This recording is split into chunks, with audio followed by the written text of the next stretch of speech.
अच्छा भाई, let's begin with today's class. आज हम लोग जो है इनऑर्गेनिक केमिस्ट्री जरा स्टार्ट कर रहे हैं। अच्छा, आप इनऑर्गेनिक केमिस्ट्री में वी हैव 4 टॉपिक्स। एक टॉपिक है आपका प्योरिसिटी।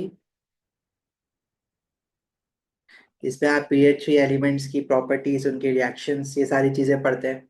फिर आपके पास ग्रुप 2 का बहुत छोटा सा टॉपिक है जिसमें आपने मोस्टली सॉल्युबिलिटीज देखनी है और thermal decomposition of metal carbonates और नाइट्रेट्स के ट्रेंड और उनकी इक्वेशन देखनी है। And then you have group 17। तो ग्रुप 17 आपके पास अगेन एक इंपॉर्टेंट टॉपिक है, प्रोडिसिटी एंड ग्रुप 17। और फिर एक और छोटा सा टॉपिक है इनऑर्गेनिक केमिस्ट्री में, that is nitrogen and sulphur.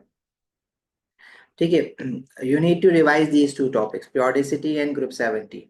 ठीक है, इनसे काफी ज्यादा पोर्शन बनता है आपका पेपर 2 में भी, पेपर 1 में भी।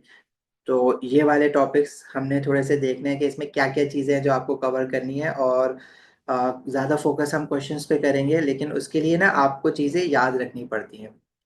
आई हैव एन आइडिया कि आपका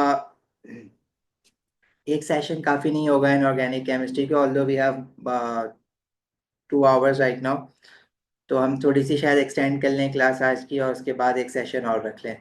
तो अच्छा, प्योरिसिटी का जो आपका टॉपिक है, इसमें मैंने ना एक समरी भी बनाई हुई है।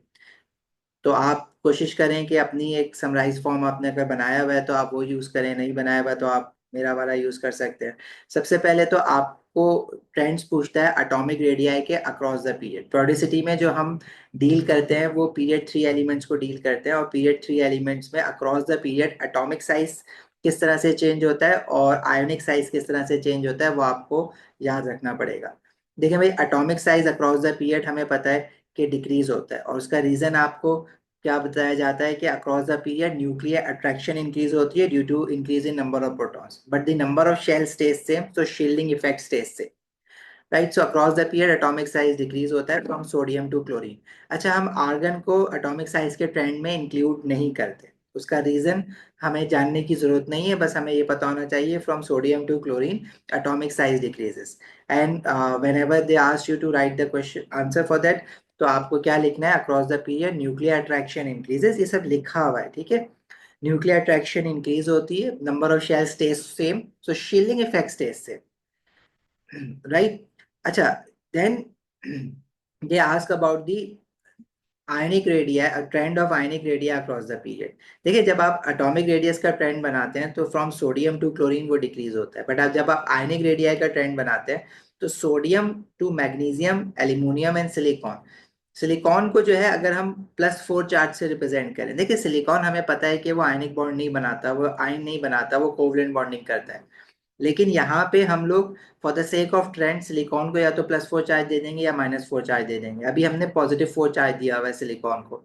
सो अगर मैं सोडियम आयन की बात करूंगा तो उसका size of course sodium atom से छोटा होगा। Sodium ion has a smaller size than its corresponding atom. Similarly magnesium ion has a smaller size than its corresponding atom. Aluminium ion has a smaller size than aluminium atom, because these metal ions when they are formed they lose electron, so जो balance shell होता है वही खत्म हो जाता है इनका। तो ऑब्वियसली इनके एटम से तो इनका साइज छोटा होगा, लेकिन अगर मैं इनके आपस में ट्रेंड की बात करूं तो आपस में from sodium ion to silicon ion the size will decrease again due to the same reason, because number of protons are increasing, nuclear attraction is increasing and number of shells are same, तो shielding effect stays same. ठीक है, ये आपको यही चीजें लिखनी होती हैं, बार बार घुमा फिरा के वो यही चीजें पूछते हैं। अच्छा, प्रॉब्लम आप लोगों को कहाँ होती है पेपर 2 में, कभी कभार यही चीज वो 4 मार्क्स की पूछ लेता है, कभी कभार सेम क्वेश्चन 3 मार्क्स का होता है, कभी कभार 2 मार्क्स का होता है। अब जो लाइंस गिवन होती हैं वो आपको 4 मार्क्स के लिए ज्यादा लाइंस गिवन होती हैं, 2 मार्क्स के लिए ऑफकोर्स आपको कम लाइंस गिवन होती हैं।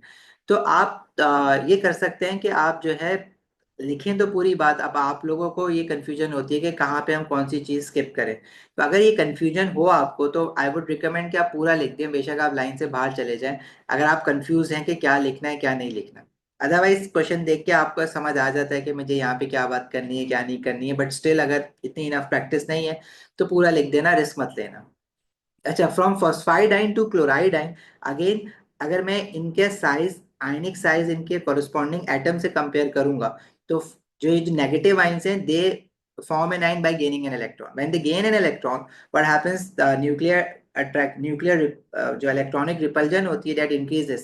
So electrons they move slightly apart from each other, shells जो है वो थोड़ा थोड़ा दूर हो जाते हैं, तो जो इनके आयन का साइज होगा उनके एटम से थोड़ा बड़ा होगा। अब ये मैंने थोड़ा सा जो इंक्रीज दिखाया हुआ है वो थोड़ा सा बड़ा इंक्रीज दिखाया हुआ है, just to make it prominent on the graph, otherwise इतना बड़ा इंक्रीज नहीं आ रहा होता, लेकिन इन बड़ा होगा। लेकिन अगर मैं इनके आयनिक साइज को कंपेयर करूंगा फ्रॉम फॉस्फाइड टू क्लोराइड, तो अगेन आयनिक साइज जो है वो डिक्रीज होगा, और उसका रीजन सेम वही है, नंबर ऑफ प्रोटॉन्स इंक्रीज हो रहे हैं, न्यूक्लियर अट्रैक्शन इंक्रीज हो रही है, बट शील्डिंग इफेक्ट स्टेज से। ठीक है, तो ये तो इनके एटॉमिक ट्रेंड और आयनिक ट्रेंड हो गए। इनके रीजन जो है, इनकी जो वर्डिंग्स हैं वो सब नीचे आपको लिखी हुई मिल जाएंगी, तो उसके लिए आपको परेशान नहीं होना है। अच्छा, जब हम बात स्टार्ट करते हैं पीरियड 3 के एलिमेंट्स की, तो फ्रॉम सोडियम टू आर्गन, अब मैं मेल्टिंग पॉइंट की बात करूंगा। पहले पहले मैंने एटॉमिक साइज की बात करी, और एटॉमिक साइज का जब मैं ट्रेंड डिस्कस कर रहा हूँ तो उसमें हमने आर्गन को इंक्लूड नहीं किया था, लेकिन जब हम मेल्टिंग पॉइंट की बात करेंगे तो हम आर्गन को इंक्लूड करेंगे। Do we have to know the trend of SR4? SR4 is period 4. देखिए, अगर आप पीरियड 2 और पीरियड 4 के ट्रेंड की बात कर रहे हैं तो as it is same trend होगा पीरियड 2 का भी और पीरियड 3 का भी। अच्छा, हाँ, सिलिकॉन का अगर मैं आपसे कहूँ कि सिलिकॉन का आयनिक साइज, अगर सिलिकॉन को वो -4 दे देता है तो सिलिकॉन जो है फिर वो फॉस्फाइड आयन से ऊपर आ जाएगा। तो कुछ क्वेश्चंस में एमसीक्यूज में स्पेशली सिलिकॉन को 4 नेगेटिव कंसीडर किया हुआ है एज कम्पेयर टू 4 पॉजिटिव, तो उसमें जो है वो फिर ट्रेंड जो है वो यूं बन जाएगा आपका, राइट।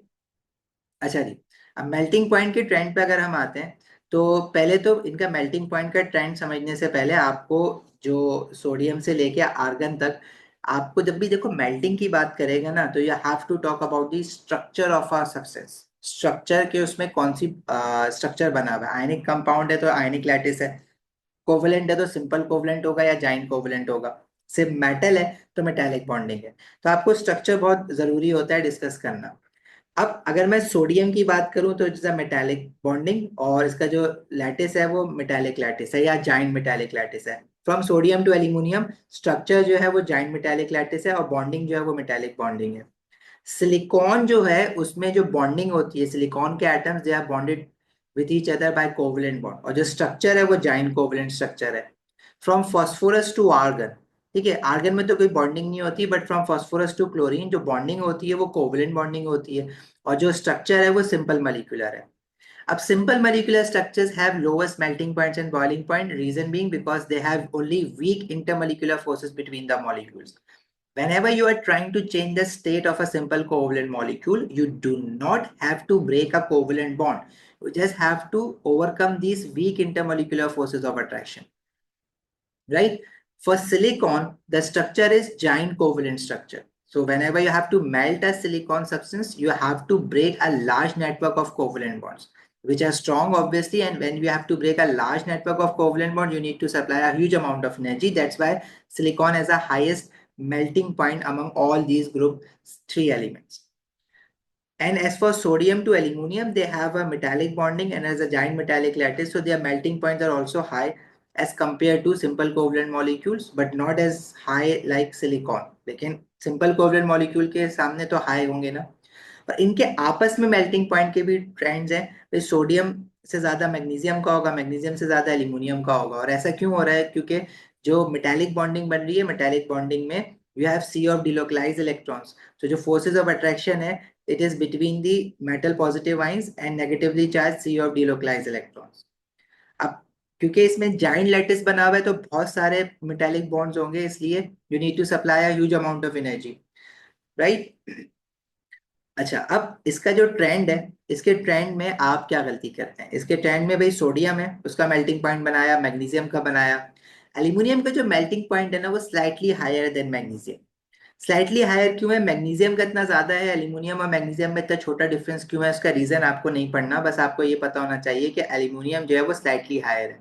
मोस्टली जो क्वेश्चंस बने हुए आते हैं उसमें जो स्ट्रेट ये जो लाइन बनी हुई होती है बिटवीन मैग्नीशियम एंड एल्यूमिनियम, ये ऑलमोस्ट हॉरिजॉन्टल आपको लग रही होती है लेकिन होती नहीं है। अच्छा, सिलिकॉन का जो मेल्टिंग पॉइंट है कंपैरेटिवली इन मेटल से वो बहुत हाई है क्योंकि जाइंट कोवलेंट स्ट्रक्चर है, और इन तीनों का आपस में इसलिए हाई है क्योंकि number of sea of delocalise electrons increase हो रहे हैं।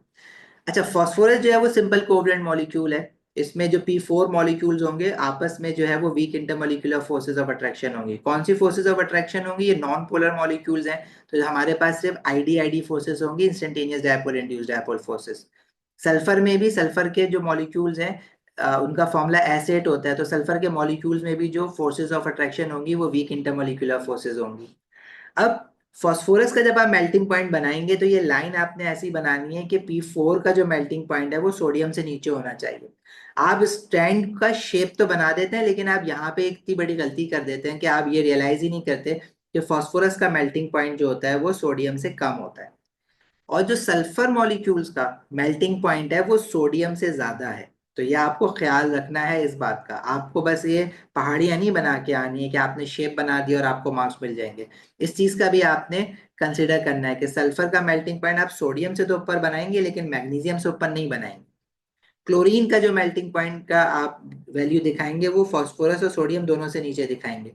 आर्गन का जो है वो इससे भी नीचे दिखाएंगे। भाई सल्फर और फास्फोरस में ये डिफरेंस क्यों है? सल्फर और फास्फोरस में ये डिफरेंस इसलिए क्योंकि सल्फर का जो मॉलिक्यूल है उसमें we have 8 sulphur atoms, phosphorus के जो मॉलिक्यूल है उसमें वी हैव 4 सल्फर एटम्स। तो ऑब्वियसली नंबर ऑफ इलेक्ट्रॉन्स जो है वो फास्फोरस मॉलिक्यूल्स में कम है, number of electrons sulphur molecules में ज्यादा है। तो जब ज्यादा नंबर ऑफ इलेक्ट्रॉन्स होते हैं तो ID forces are more strong.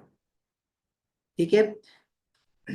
And why sulphur is a higher melting point than sodium? Sodium is a metallic lattice, ठीक है, लेकिन सल्फर में जो आईडी फोर्सेस बन रही है ना they are actually stronger.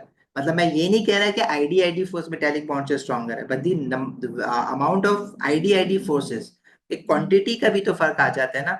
Amount of ID forces altogether becomes more stronger in a sulfur molecule as compared to the metallic bond in sodium. That's why sulfur has a higher melting point than sodium, right? अब हम calculate तो नहीं कर रहे बैठ के कि ID forces किसमें कितनी ज्यादा है, वैल्यू तो नहीं आपको दी जा रही, तो ये बात आपको ऐसे माननी पड़ेगी कि सल्फर मॉलिक्यूल में जो टोटल आईडी फोर्सेस हैं collectively they are becoming more stronger than the metallic bond of sodium. ठीक हो गया। बाकी मैं आपको हमेशा कहता हूँ कि कुछ सब्सटेंसेस के मेल्टिंग पॉइंट्स अगर आप याद रखेंगे तो आपको हेल्प हो जाएगी कुछ क्वेश्चंस में। लाइक सोडियम मेटल का मेल्टिंग पॉइंट 98 डिग्री सेल्सियस होता है, सोडियम क्लोराइड एक आयनिक कंपाउंड है, इसका मेल्टिंग पॉइंट 801 डिग्री सेल्सियस होता है, ग्रेफाइट का मेल्टिंग पॉइंट 3500 डिग्री सेल्सियस के अराउंड होता है। Acha, Ahmed is saying there was a question in May-June 2023 which compared the melting points of sodium chloride with magnesium, and according to the marking key, the melting point of sodium chloride was greater, and I don't get the logic behind this. Ahmed, sodium chloride is an ionic compound. Ionic compound have a high melting point than metals. देखो भाई आपने ना ये चीज याद रखनी है कि आपके पास जो स्ट्रक्चर्स है ना, तो सबसे स्ट्रॉन्गेस्ट स्ट्रक्चर जिसका हाईएस्ट मेल्टिंग पॉइंट होता है वो होते हैं giant covalent structures. Giant covalent structures का मेल्टिंग पॉइंट सबसे हाईएस्ट होगा हमेशा। क्यों? क्योंकि कोवलेंट बॉन्ड जो होते हैं वो स्ट्रॉन्गेस्ट होते हैं। Covalent bond are strongest. अगर मैं बॉन्ड्स की बात करूं ना तो सबसे स्ट्रॉन्ग बॉन्ड होता है covalent bond, then you have ionic bond, and then you have metallic, and then you have intermolecular forces. और इंटरमोलिकुलर फोर्सेस का भी एक अपना ऑर्डर चल रहा होता है। इंटरमोलिकुलर फोर्सेस में जो सबसे स्ट्रॉन्गेस्ट होती हैं वो हाइड्रोजन बॉन्डिंग होती है, फिर पीडी होती है, और फिर आईडी होती है। लेकिन देखो आप ना क्वांटिटी भी मैटर करता है। अब अगर मैं कह रहा हूँ कि ID forces are the weakest type of intermolecular forces और मेटेलिक बॉन्ड जो है स्ट्रॉन्गर है, अब सोडियम मेटल का मेल्टिंग पॉइंट जो है वो 98 डिग्री सेल्सियस है, सल्फर का एसिड मॉलिक्यूल का हायर है। तो देखो होता क्या है कि अगर मैं आईडी फोर्सेस कह रहा हूँ कि वो weaker as compare to metallic bond, तो मैं एक मेटेलिक बॉन्ड और दो मॉलिक्यूल के बीच में आईडी फोर्सेस की बात कर रहा हूँ। अब अगर नंबर ऑफ मॉलिक्यूल ज्यादा है तो उनमें आईडी फोर्सेस जो होंगी वो ज्यादा बन रही होगी। अगर क्वांटिटी वाइज ज्यादा हो गया है वो, तो फिर आप जो है उसका मेल्टिंग पॉइंट स्ट्रॉन्गर रखेंगे। अब आपको कैसे पता कि मैं अगर सोडियम मेटल और एसिड को कंपेयर करने बैठ जाऊं, तो आप तो नेचुरली ये कहेंगे कि भाई मेटालिक बॉन्डिंग है, it must have a higher melting point, and sulphur being a simple covalent molecule it must have a lower melting point. लेकिन यहाँ पे आपको याद करवाया जा रहा है। आप जनरली अगर कंपेयर करेंगे तो आप ये कहेंगे कि हाँ भाई, intermolecular forces are weaker and ionic bonds are और metallic bonds are much stronger than intermolecular forces. तो हम यहाँ पे ना क्वांटिटी को भी डिस्कस कर रहे होते हैं। अब अगर आप कह रहे हो कि सोडियम क्लोराइड का मेल्टिंग पॉइंट मैग्नीशियम से ज्यादा है, तो मैग्नीशियम मेटालिक बॉन्ड है और सोडियम क्लोराइड आयनिक बॉन्ड है। कुछ मेटल्स का मेल्टिंग पॉइंट आयनिक कंपाउंड से भी हायर होता है। वो इस वजह से होता है क्योंकि उनकी जो कंपैक्टनेस है वो ज्यादा होती है। जैसे ट्रांजिशन मेटल्स हैं, दे आर हाईली कंपैक्ट, जिसकी वजह से जो electrostatic force of attraction between sea of delocalised electrons और मेटल पॉजिटिव आयंस होती है वो ज्यादा स्ट्रॉन्गर होती है। तो आप ऐसे तो अक्रॉस द बोर्ड कंपेयर नहीं कर सकते कि मैं आपको एक सेट रूल जैसे मैंने यहाँ पे ये लिख दिया तो ये सारे ही सब्सटेंस में लग जाएगा, ऐसा नहीं होता। कहीं पे कॉम्पैक्टनेस, कहीं पे क्वांटिटी, ये भी आपकी रोल प्ले कर रही होती है। अब अगर मैं आपसे कह रहा हूँ कि सोडियम क्लोराइड का क्वेश्चन अगर कह रहा है कि sodium chloride as a higher melting point than magnesium, तो वो तो उसने बता दिया मेल्टिंग पॉइंट क्या हायर है। तो अब आप जो इसमें रीजन लगाएंगे वो ये लगाएंगे कि sodium chloride has a giant ionic lattice, so huge amount of energy is required to break many strong electrostatic forces of attraction between oppositely charged ions. Whereas your magnesium metal has a metallic bonding, ठीक है, again it has a giant metallic lattice, तो इसके लिए भी huge amount of energy चाहिए होती है। लेकिन अगर आपके पास सोडियम, अच्छा इसमें सोडियम क्लोराइड की जो total electrostatic forces of attraction बन रही है between cation and A9, they must be stronger as compared to the total electrostatic forces of attraction between magnesium ion and the sea of delocalized electrons। समझ आई बात अहमद?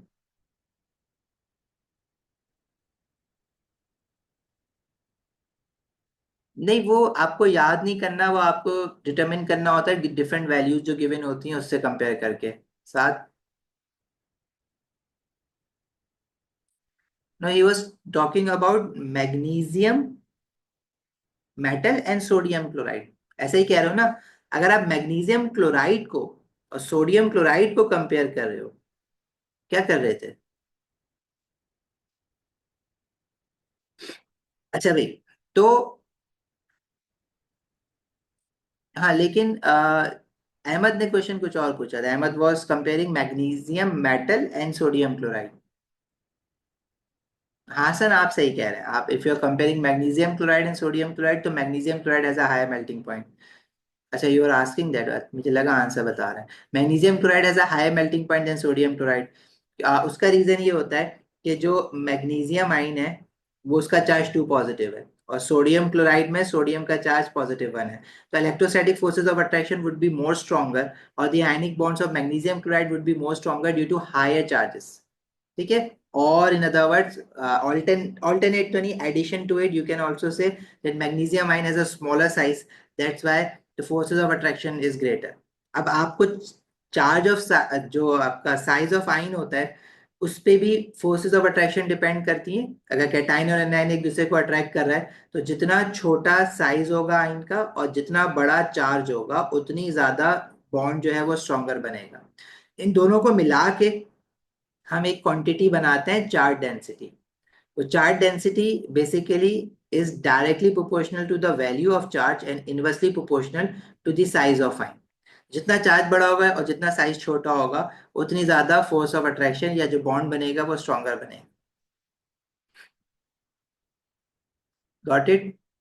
चलो, अच्छा, covalent bonds are stronger than ionic bonds. ठीक है। अब giant covalent structures का highest melting point होता है। अगर मेरे पास आयनिक कंपाउंड है तो उनका जाइंट कोवलेंट स्ट्रक्चर से लो मेल्टिंग पॉइंट होगा। सिंपल मॉलिक्यूलर स्ट्रक्चर्स जो होते हैं उनमें भी कोवलेंट बॉन्डिंग होती है, लेकिन सिंपल मॉलिक्यूलर स्ट्रक्चर में जैसे सल्फर का मॉलिक्यूल है, अब इसको चेंज ऑफ स्टेट करवाने के लिए आप सल्फर का बॉन्ड थोड़ी ना तोड़ रहे होते हैं, आप सल्फर मॉलिक्यूल्स के बीच में जो आईडी आईडी फोर्सेस हैं उनको ब्रेक कर रहे होते हैं। जैसे वाटर की अगर आप मेल्टिंग या बॉइलिंग करवाएंगे तो वाटर के मॉलिक्यूल्स में जो हाइड्रोजन और ऑक्सीजन बॉन्ड है वो थोड़ी ना ब्रेक कर रहे हैं।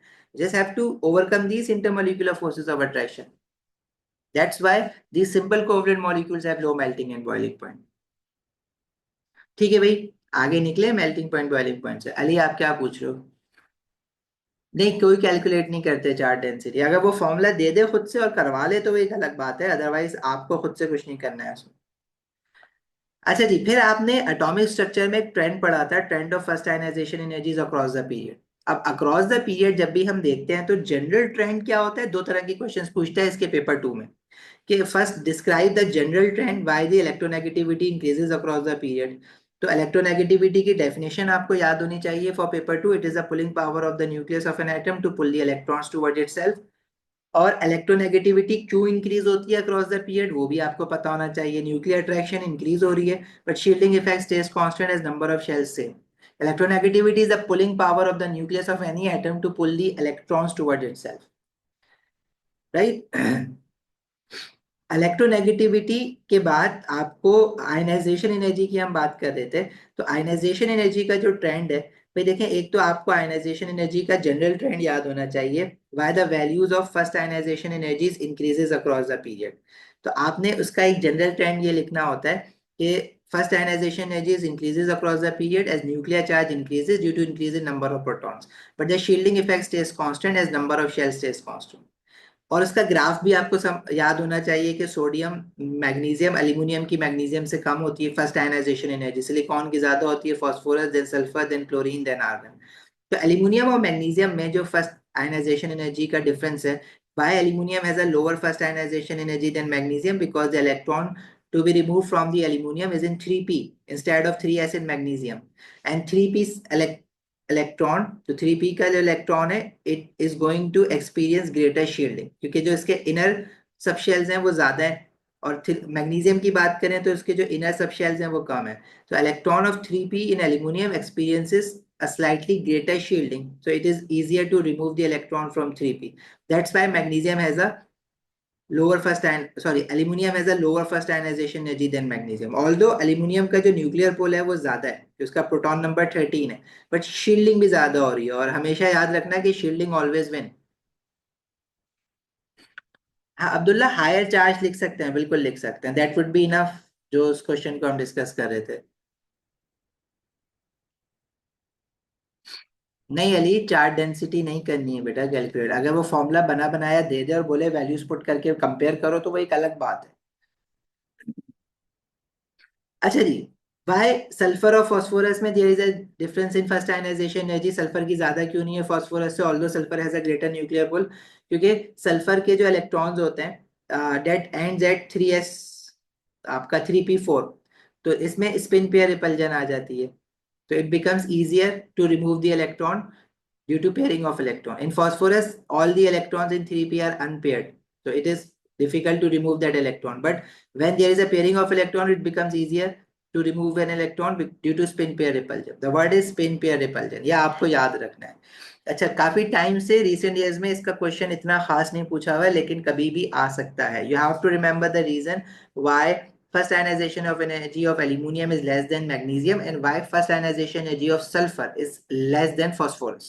ठीक है, सल्फर और फास्फोरस में सल्फर में स्पिन पेयर रिपल्जन है, एल्यूमिनियम और मैग्नीशियम में एल्यूमिनियम का जो इलेक्ट्रॉन है वो the outermost electron of aluminum experiences a greater shielding because its electron is in 3p, वो 3p 3s के बाद आता है, मैग्नीशियम का इलेक्ट्रॉन आपको 3s से निकालना है।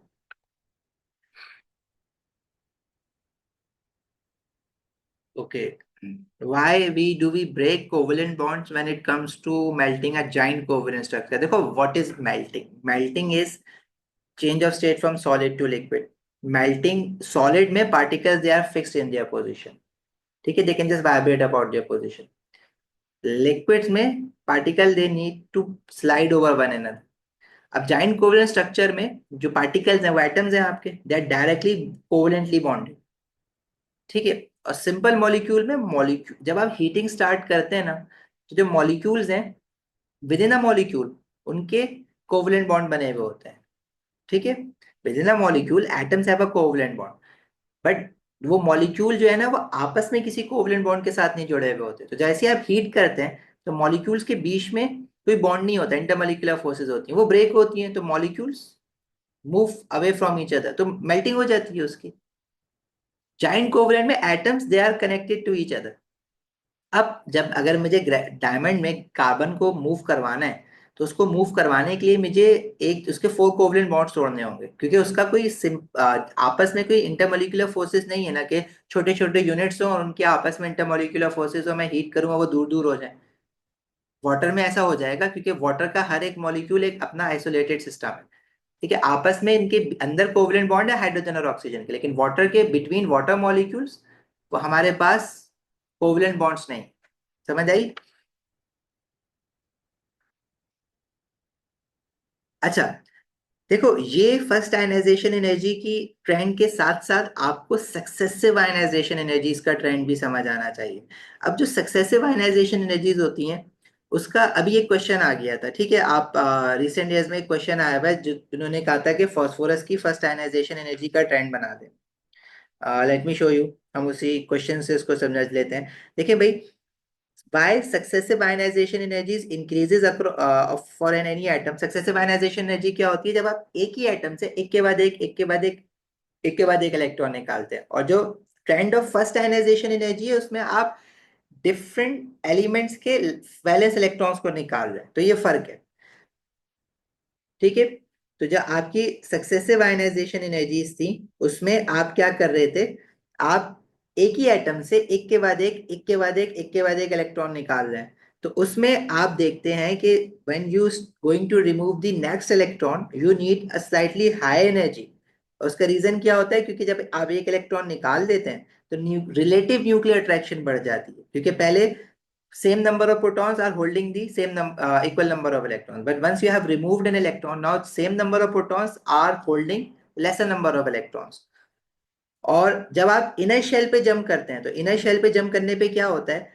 you now the electron that you need to remove is more closer to the nucleus, it experiences lesser shielding effect, so it becomes difficult to remove that electron। तो एक तो उस वजह से आपके पास जंप आ जाता है। ठीक है, तो इन्होंने अभी रिसेंटली एक पेपर में आपसे ये कह दिया कि फास्फोरस की सक्सेसिव आयनाइजेशन एनर्जी का ट्रेंड बना दें। तो वो आप लोगों को समझना थोड़ा सा मुश्किल हो गया क्वेश्चन। जबकि फास्फोरस के अगर मैं बात करता हूँ तो फास्फोरस के वैलेंस शेल में 5 इलेक्ट्रॉन है। तो फर्स्ट 5 इलेक्ट्रॉन्स के बीच में जो इंक्रीमेंट आएगा आयनाइजेशन एनर्जी का, वो छोटा इंक्रीमेंट आएगा। But as you move towards removing the 6 electron from phosphorus, तो आप इनर शेल पे आ जाएंगे ना, और जब आप इनर शेल पे आएंगे तो उसकी एनर्जी जो है वो बहुत हाई होगी आयनाइजेशन एनर्जी, क्योंकि वो more closer to the nucleus है। और लास्ट शेल को शील्डिंग ज्यादा कर रहे थे, अब जो इनर शेल है उसके जो उसके अंदर जो इनर शेल है उसको शील्डिंग करने के लिए काम है। तो आपके पास एक बिग जंप आ जाएगा। जैसे यहाँ पे इस क्वेश्चन में फास्फोरस तो नहीं है, सिलिकॉन दिया हुआ है। कह रहा है figure 3.1 shows the sketch of some of the ionization energies of silicon। अब सिलिकॉन जो है वो ग्रुप 14 का एलिमेंट है। Silicon has 4 valence electrons. जब मैं फर्स्ट इलेक्ट्रॉन निकालूंगा सिलिकॉन का तो ये बिल्कुल आउटर मोस्ट शेल का इलेक्ट्रॉन है। ठीक है, अब ये आप लोगों को ये लगता है कि जो लास्ट में बने हुए हैं वो आउटर मोस्ट शेल के इलेक्ट्रॉन्स है, नहीं। लास्ट में तो आप इनर शेल तक पहुंच गए। आपने जो निकालना शुरू किए हैं इलेक्ट्रॉन्स, आयनाइजेशन एनर्जी क्या है? It is energy required to remove the electrons. तो जब आप रिमूव करना स्टार्ट करेंगे तो हाईएस्ट एनर्जी ऑर्बिटल से रिमूव करना स्टार्ट करते हैं ना, तो फिर हाई वैलेंस शेल से आप इनर शेल की तरफ जाते हैं। तो ये आउटर मोस्ट शेल के इलेक्ट्रॉन्स है। अब इन्होंने कहा था कि complete the graph in figure 3.1 to show the third to six ionization energies of silicon. अब आपको ये पता होना चाहिए कि सिलिकॉन एलिमेंट के जो एटम्स होते हैं उनके जो आउटर मोस्ट शेल होता है उसमें 4 इलेक्ट्रॉन्स होते हैं। अब जब आप वो, अगर आपको नहीं पता तो आप इसकी इलेक्ट्रॉनिक कॉन्फ़िगरेशन बना लेंगे जल्दी से, वो कोई मसले की बात थोड़ी है। आप सब शेल्स के इलेक्ट्रॉनिक कॉन्फ़िगरेशन बना लो, तो इसमें 1s2, 2s2, 2p6, 3s2, 6 7 8 9 10 11 12, 3p6, 12 13 14 15। ये 3p3 पे खत्म हो, नहीं 3p4 पे खत्म होगी। 10 11 12 13 14 ज्यादा हो गए। 6 7 8 9 10 11 12 13 14, 3p2 पे खत्म होगी, सॉरी। अच्छा जी, तो जब आप 3p से 2 इलेक्ट्रॉन निकालेंगे तो उसके बाद आप 3s से 2 इलेक्ट्रॉन निकालेंगे। अब ये हैं तो हमारे थर्ड प्रिंसिपल क्वांटम शेल के इलेक्ट्रॉन्स ना। हाँ, 3p के 2 इलेक्ट्रॉन निकालने के लिए जो एनर्जी चाहिए, मैं ये कह सकता हूँ कि 3s को स्लाइटली ज्यादा हाई चाहिए होगी, क्योंकि उस पर शील्डिंग कम है। लेकिन बिग जंप कब आएगा? जब प्रिंसिपल क्वांटम शेल चेंज हो। तो इसके बाद जब आप थर्ड इलेक्ट्रॉन निकालने जाएंगे तो जो आपने इंक्रीमेंट फर्स्ट और सेकंड का दिखाया बेशक थोड़ा उससे ऊपर दिखा दो, फोर्थ वाला और ऊपर दिखा दो। लेकिन जब आप फोर्थ इलेक्ट्रॉन निकालने के बाद फिफ्थ इलेक्ट्रॉन निकालने जाएंगे तो you are moving to the inner side, तो उसमें जो बिग जंप आएगा वो ज्यादा बड़ा होना चाहिए। तो इन्होंने जो है वो फिफ्थ आयनाइजेशन एनर्जी आपकी बना के नहीं दी हुई, उसके लिए भी फिफ्थ आयनाइजेशन एनर्जी आप, जाहिर है ये ट्रेंड तो फॉलो होना चाहिए। अब ये वाला ट्रेंड आपका इस तरह से, अब यहाँ पे ना बिग जंप फील नहीं हो रहा, तो इसका मतलब है कि मुझे जो है इस पॉइंट्स को कुछ ऐसे बनाना चाहिए कि वाकई में फोर्थ और फिफ्थ के बीच में एक बिग जंप दिखे आपको, लाइक दिस। तो this represents a big jump.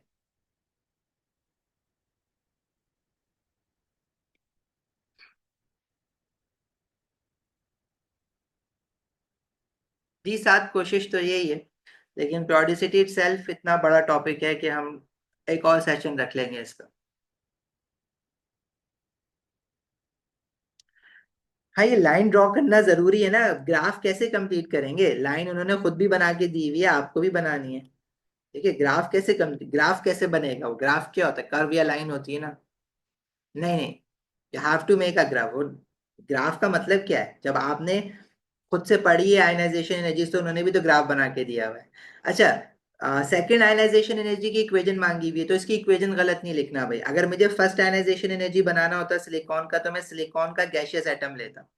अब सिलिकॉन को कुछ और लेने की जरूरत नहीं है, जैसे अगर मैं आपसे कह रहा हूँ फास्फोरस की फर्स्ट आयनाइजेशन एनर्जी बनाए, तो आप P4 ले रहे हैं बच्चे। ठीक है, P4 क्यों ले रहे हो भाई, आपको आयनाइजेशन एनर्जी की डेफिनेशन क्या है, it is the energy required to remove 1 mole of electrons from 1 mole of gaseous atom, gaseous atoms. You have to start from the gaseous atoms, and when you're going to remove 1 mole of electron, you will get 1 mole of gaseous positive ion.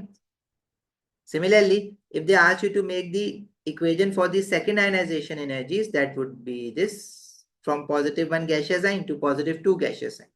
यहाँ पे कुछ बच्चे 2 electrons लिख देते हैं, भाई आप +1 से +2 जा रहे हो तो एक ही इलेक्ट्रॉन निकाल रहे हो ना।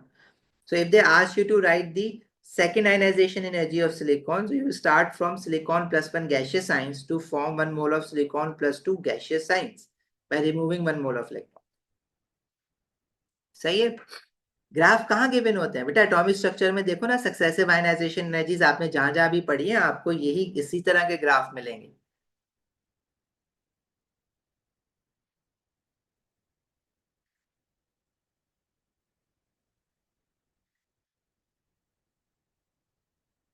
अच्छा भाई, उसके बाद प्रोडिसिटी में आपके पास ट्रेंड ऑफ इलेक्ट्रोनेगेटिविटी डिस्कस हो गया, ये आपको पता होना चाहिए। Trend of first ionization energies across the period, including the reason why aluminium has a lower first ionization energy than magnesium, and why sulphur has a lower ionization energy than phosphorus, ये पता होना चाहिए। और successive ionization energies का idea होना चाहिए। अच्छा, उसके बाद जो है ना आपका जो काम है ना इस चैप्टर का, यहाँ तक तो चलो समझने समझने वाला काम तो अच्छा लगता है। ग्राफ में पॉइंट को लाइन से ज्वाइन करना होता है, ऑफ कोर्स अली। ग्राफ पहली बार तो नहीं बना रहे हो ना बेटा, you have to join all the coordinates together. Ionise successive ionization energies का ग्राफ नहीं बनवाता था वो, आ गया पहली पहली बार पेपर 2 में डाला है, मेक श्योर कि आपको आना चाहिए। और ये आप एटॉमिक स्ट्रक्चर से रिवाइज कर सकते हैं। देखो, हमने जो आयनाइजेशन एनर्जीज डिटेल में पढ़ा है वो एटॉमिक स्ट्रक्चर के चैप्टर में पढ़ा है। अब एटॉमिक स्ट्रक्चर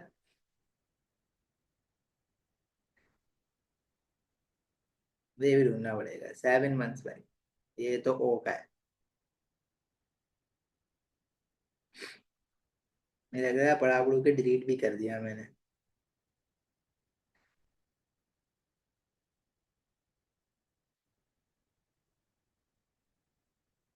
नहीं नहीं है।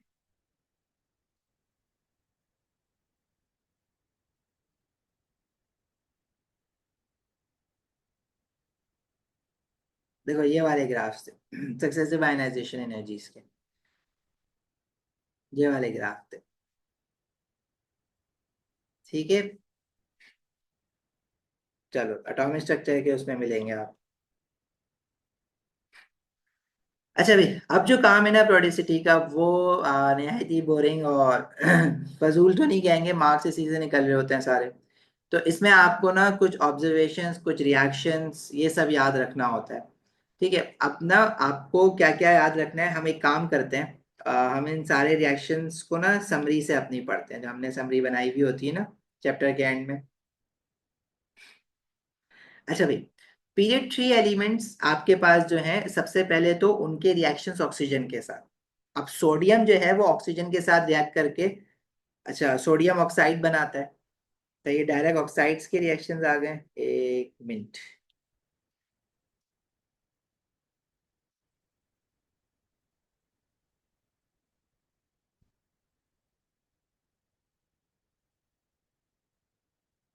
ये वाले, सबसे पहले तो आपको पीरियड थ्री के एलिमेंट्स के रिएक्शन ऑक्सीजन के साथ पता होने चाहिए। पीरियड थ्री में कहाँ से स्टार्ट करेंगे? सोडियम से, और एंड करेंगे क्लोरीन तक। आर्गन तो रिएक्ट करेगा नहीं, क्लोरीन तक भी हम नहीं जाते, बेसिकली हम लोग फास्फोरस सल्फर तक रुक जाते हैं।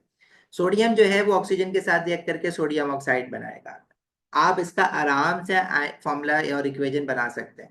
आपको इसके बारे में ये याद रखना है कि ये रिएक्ट करेगा विगरसली विद ऑक्सीजन, और क्योंकि रिएक्टिव मेटल है, और जब ये बर्न होता है तो it produces a bright yellow flame. उसके बाद आपका जो सोडियम ऑक्साइड होता है, जो आप ऑब्जर्वेशन में पूछता है कि क्या दिख रहा है, तो आपने पहले लिख दिया ब्राइट येलो फ्लेम, फिर आप कहेंगे कि white solid is form which is sodium oxide. अच्छा, सोडियम ऑक्साइड के बारे में, is a metal oxide. Metal oxide आपको पता है बेसिक इन नेचर होती है। It is a giant ionic compound, ionic lattice है इसमें, और इसका हाई मेल्टिंग पॉइंट होगा। अब क्या ये इलेक्ट्रिसिटी कंडक्ट कर सकता है? भाई ये वाटर सॉल्युबल है, यस, ये मोल्टेन स्टेट में भी इलेक्ट्रिसिटी कंडक्ट कर सकता है। जब हम सोडियम ऑक्साइड को वाटर में डालते हैं तो it dissolves into water to form sodium hydroxide. ठीक है, तो इनकी ऑक्साइड्स के फर्दर रिएक्शन जो है वो मैंने आगे लिखे हुए हैं। तो अब पहले आप इन सब की मेटल्स, पीएच थ्री एलिमेंट्स के ऑक्सीजन के साथ रिएक्शन देखेंगे। इनसे जो कंपाउंड बनता है उसकी प्रॉपर्टीज आपको पता होनी चाहिए, उसकी नेचर आपको पता होनी चाहिए, और ड्यूरिंग दिस रिएक्शन क्या क्या आप ऑब्जर्व करेंगे वो आपको पता होनी चाहिए। तो magnesium and Burns with oxygen, it produces a bright white flame. तो फ्लेम कलर्स आप अभी भी याद रखेंगे। देखो, मेटल आयन के फ्लेम कलर्स हमें याद नहीं रखते, लेकिन जब ऑक्सीजन के साथ इनका रिएक्शन हो रहा होता है ना, तो इनके, इन मेटल्स के हमें फ्लेम्स अभी भी याद रखने हैं। एल्यूमिनियम जो है वो ऑक्सीजन के साथ रिएक्ट करके एल्यूमिनियम ऑक्साइड बनाएगा। और एल्यूमिनियम के बारे में आप बचपन से ये पढ़ते आ रहे हैं कि एल्यूमिनियम के सरफेस पे भी पहले से एक ऑक्साइड लेयर बनी हुई होती है, जिसकी वजह से एल्यूमिनियम रिएक्ट ही नहीं करता ऑक्सीजन के साथ। तो हम पहले उसके सरफेस पे से ऑक्साइड लेयर हटाएंगे, क्योंकि वो ऑक्साइड लेयर अनरिएक्टिव होती है, नॉन पोरस होती है, जो फर्दर ऑक्सीजन को अंदर जाने नहीं दे रही होती है। जब एल्यूमिनियम बर्न होगा तो व्हाइट फ्लेम बनेगा। Aluminium oxide is a white solid. और एल्यूमिनियम ऑक्साइड की आपको प्रॉपर्टीज याद रखनी है। जाइंट आयनिक है, वेरी हाई मेल्टिंग पॉइंट है, conducts electricity in molten state. And aluminium oxide is insoluble of metal oxide, पानी में डिसॉल्व नहीं होती है, और it is amphoteric in nature. Sodium oxide, magnesium oxide तो बेसिक इन नेचर है, लेकिन aluminium oxide amphoteric in nature है, that is it behave as both acidic and basic. उसके बाद सिलिकॉन ऑक्सीजन के साथ रिएक्ट करके सिलिकॉन डाइऑक्साइड बनाएगा। ये नॉन मेटल ऑक्साइड है, ये जाइंट कोवेलेंट है। Sodium oxide, magnesium oxide, aluminium oxide giant ionic. Silicon dioxide या सिलिकॉन फोर ऑक्साइड भी इसको कहते हैं, ये जाइंट कोवेलेंट है, it is a very high melting point, it does not conduct electricity in voltage state. Sodium oxide को melt करेंगे, free ions आएंगे, क्योंकि आयनिक है। मैग्नीशियम ऑक्साइड को मेल्ट करेंगे, फ्री आइंस आएंगे। एल्यूमिनियम ऑक्साइड को मेल्ट करेंगे, फ्री आइंस आ जाएंगे। तो they conduct electricity in voltage state. Silicon dioxide जो है वो आपकी कोवलेंट बॉन्डिंग है इसमें, इसको आप मेल्ट कर भी देंगे तो आइंस थोड़ी ना आएंगे, क्योंकि आइंस है ही नहीं इसके स्ट्रक्चर में। तो ये मोल्टेन स्टेट में इलेक्ट्रिसिटी कंडक्ट नहीं करेगा, and this is acidic in nature. फिर फास्फोरस ऑक्सीजन के साथ रिएक्ट करके जो ऑक्साइड बनाएगा, that is phosphorus oxide. Phosphorus के दो फॉर्मूले आपको मिलेंगे, एक P4O10 मिलेगा और एक P2O5 मिलेगा। तो जो भी फॉर्मूला लिखा हुआ होगा वो सही होता है। हाँ, फास्फोरस को अगर आप पी लेंगे सिर्फ तो वो भी सही है, अगर फास्फोरस के मॉलिक्यूल को आप P4 लेंगे तो वो भी सही है। बस बैलेंसिंग जो है वो आपने अकॉर्डिंगली करनी होगी। ये जब रिएक्ट होगा तो it will react vigorously, it will produce yellow white flame. Yellow लिख दो या व्हाइट लिख दो, both are acceptable. Phosphorus oxide का सॉलिड फॉर्म में क्रिस्टलाइन सॉलिड बनता है व्हाइट कलर का। और P4O10 जो है ना, वैसे तो वो सॉलिड फॉर्म में बनता है, लेकिन अगर जब आप हीट कर रहे होते हैं तो उसका मेल्टिंग पॉइंट कम होता है। क्यों? क्योंकि ये सिंपल मॉलिक्यूलर स्ट्रक्चर है। तो some of the P4O10 vaporises to form white fumes. ठीक है, जिसको हम व्हाइट क्लाउड्स भी कह रहे होते हैं। तो आप इन दोनों में से जो ऑब्जर्वेशन लिखेंगे सही होगी, बट मोस्टली ऑब्जर्वेशन क्या है कि P4O10 बन रहा होता है which is white crystalline solid. ये सिंपल मॉलिक्यूलर है। Sodium oxide, magnesium oxide, aluminium oxide तक giant ionic, silicon dioxide giant covalent. Phosphorus oxide is a simple molecular with covalent bonding, and it is a non metal oxide, तो ये acidic in nature है। अच्छा, इनके जो नाम अब new syllabus के हिसाब से आपके पास चल रहे हैं ना, अगर मैं P2O5 लिखता हूँ या P4O10 लिखता हूँ, लेट्स से इनके नेम पूछ लेता है आपसे, तो आप इनका नेम दोनों का फास्फोरस ऑक्साइड नहीं लिखेंगे, आप फास्फोरस की ऑक्सीडेशन नंबर के हिसाब से नाम लिख रहे होते हैं। ठीक है, तो ये हो जाएगा -10 और ये हो जाएगा 2x = 0, तो उस हिसाब से आप ऑक्सीडेशन नंबर निकाल के इनकी नेमिंग कर रहे होंगे। ये आगे अभी आ जाएगा दोबारा। फास्फोरस के बाद when you burn sulphur with oxygen तो सल्फर डाइऑक्साइड बनेगा। सल्फर डाइऑक्साइड को फर्दर बर्न करोगे तो सल्फर ट्राइऑक्साइड बनता है, जो आप एज अ कॉन्टैक्ट प्रोसेस पढ़ते थे ग्रेड 11। अगेन सिंपल मॉलिक्यूलर है, लो मेल्टिंग पॉइंट है, do not conduct electricity in molten state, क्योंकि इसमें आयंस ही नहीं है। सल्फर 8 अगर लिखोगे तो भी सही है, गलत नहीं है। ठीक है, वैसे तो हमें स्टैंडर्ड स्टेट इंट्रोड्यूस ही एसिड करवाई जाती है, लेकिन देखो भाई, सल्फर मॉलिक्यूल में 8 सल्फर आइटम्स होते हैं, मेक सेंस। अब आप उसको एस लिख सकते हैं, as far as you know के भाई, जब मैं इसकी बॉन्ड एनर्जी निकालूंगा, या ऑटोमाइजेशन, ऑटोमाइजेशन का तो वर्ड यूज नहीं करेंगे, जब मैं इसके बॉन्ड्स को ब्रेक करूंगा तो 8 सल्फर कोवलेंट बॉन्ड्स ब्रेक करने होंगे, लेकिन आप एस लिख सकते हैं। मैं आपसे ये सिर्फ सल्फर और फास्फोरस के लिए अलाउड है, आप कल को कहें कि भाई क्लोरीन Cl2 होता है, इसको मैं Cl लिख दूं अगर, तो वो गलत हो जाएगा। ठीक है, ऑक्सीजन O2 होता है, मैं इसको सिर्फ O लिख दूं तो वो गलत हो जाएगा। ओजोन O3 होता है, मैं सिर्फ उसको O लिख दूं तो वो गलत हो जाएगा। This is only allowed for phosphorus and sulphur. ठीक है जी। अब आपके पास बर्न्स जेंटली ब्लू फ्लेम, ये इसका पहले बहुत क्वेश्चन पूछते थे कि सल्फर को जलाया क्या फ्लेम दिखेगा, अब नहीं पूछा हुआ काफी अरसे से, तो ब्लू फ्लेम निकलता है।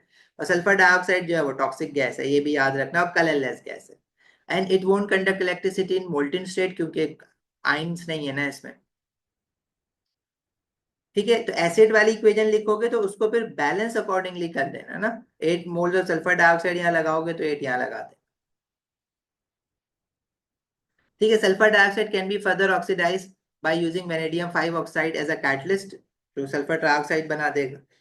इसको आप कॉन्टैक्ट प्रोसेस के नाम से पढ़ते थे, और नाइट्रोजन एंड सल्फर में भी आपको याद रखना है। This reaction is exothermic in the forward direction.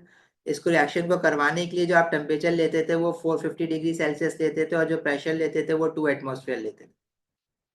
Chlorine do not react directly with oxygen, but मैं उसको हाई प्रेशर हाई टेम्परेचर पे रिएक्ट करवा सकता हूँ टू फॉर्म क्लोरीन ऑक्साइड। बनती है क्लोरीन ऑक्साइड, हमें याद नहीं करनी इसकी इक्वेशन या इसके ऑब्जर्वेशन, क्योंकि हमारे सिलेबस में नहीं कहता। हाँ, खुद बना के दे दे तो मानना पड़ेगा। क्लोरीन ऑक्साइड होती है Cl2O7, इसमें क्लोरीन का यूजुअली ऑक्सीडेशन नंबर निकलवाता है आपसे, अगर देगा बना के तो मानने पड़ेगी, वरना हमें खुद से नहीं बनाना। आर्गन जो है वो रिएक्ट नहीं करेगी, नोबल गैस।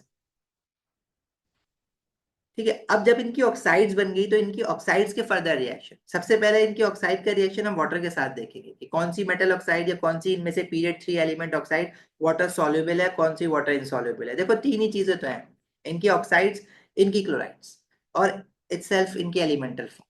ये तीन चीजें आपको पढ़नी है बस इस चैप्टर में। देखने में फैला हुआ लगता है चैप्टर, लेकिन है नहीं। अगर ये समरी देखो ना तो यही चैप्टर है बस आपके पास। जब आपने सोडियम ऑक्साइड को वाटर में डाला तो it is soluble to give you sodium hydroxide which is a strong alkali, pH value इसकी 14 होती है, या आप 13 भी याद कर लें तो चलेगा। ठीक है भाई, स्ट्रॉन्ग एसिड्स का पीएच मैं आपको क्या याद करवा रहा हूँ, स्ट्रॉन्ग एसिड का पीएच 1 से 3 के बीच में होता है। आपको ये एक वैल्यू याद कर लो, आप लोग पीएच 1 याद कर लो। वीक एसिड्स का जो पीएच होता है वो आपका क्या कहते हैं 5 से 6 के बीच में, बल्कि 4 से 6 के बीच में होता है। आपको एक पीएच वैल्यू याद कर लो, आप वीक एसिड्स के लिए पीएच 5 याद कर लो। इसी तरह स्ट्रॉन्ग एल्कलीज के लिए मैं कहता हूँ कि आप पीएच 13 याद कर लो, वीक एल्कलीज के लिए आप पीएच 11 याद कर लो। ठीक है, ये रिएक्शन जो है वो एक्सोथर्मिक रिएक्शन है। इसमें इसकी ऑब्जर्वेशन क्या होगी भाई, व्हाइट सॉलिड जो है सोडियम ऑक्साइड का, it will disappear to give you colourless solution of sodium hydroxide. कोई गैस तो प्रोड्यूस हो नहीं रही है इसमें। अच्छा, अगर मैं मेटल ऑक्साइड का रिएक्शन एसिड के साथ करवाऊं तो metal oxide basic in nature होती है, एसिड के साथ सॉल्ट एंड वाटर बनाएगी। ठीक है, वेरी कॉमन रिएक्शन, आप बचपन से जानते हैं। Now coming towards magnesium oxide, again reaction with water.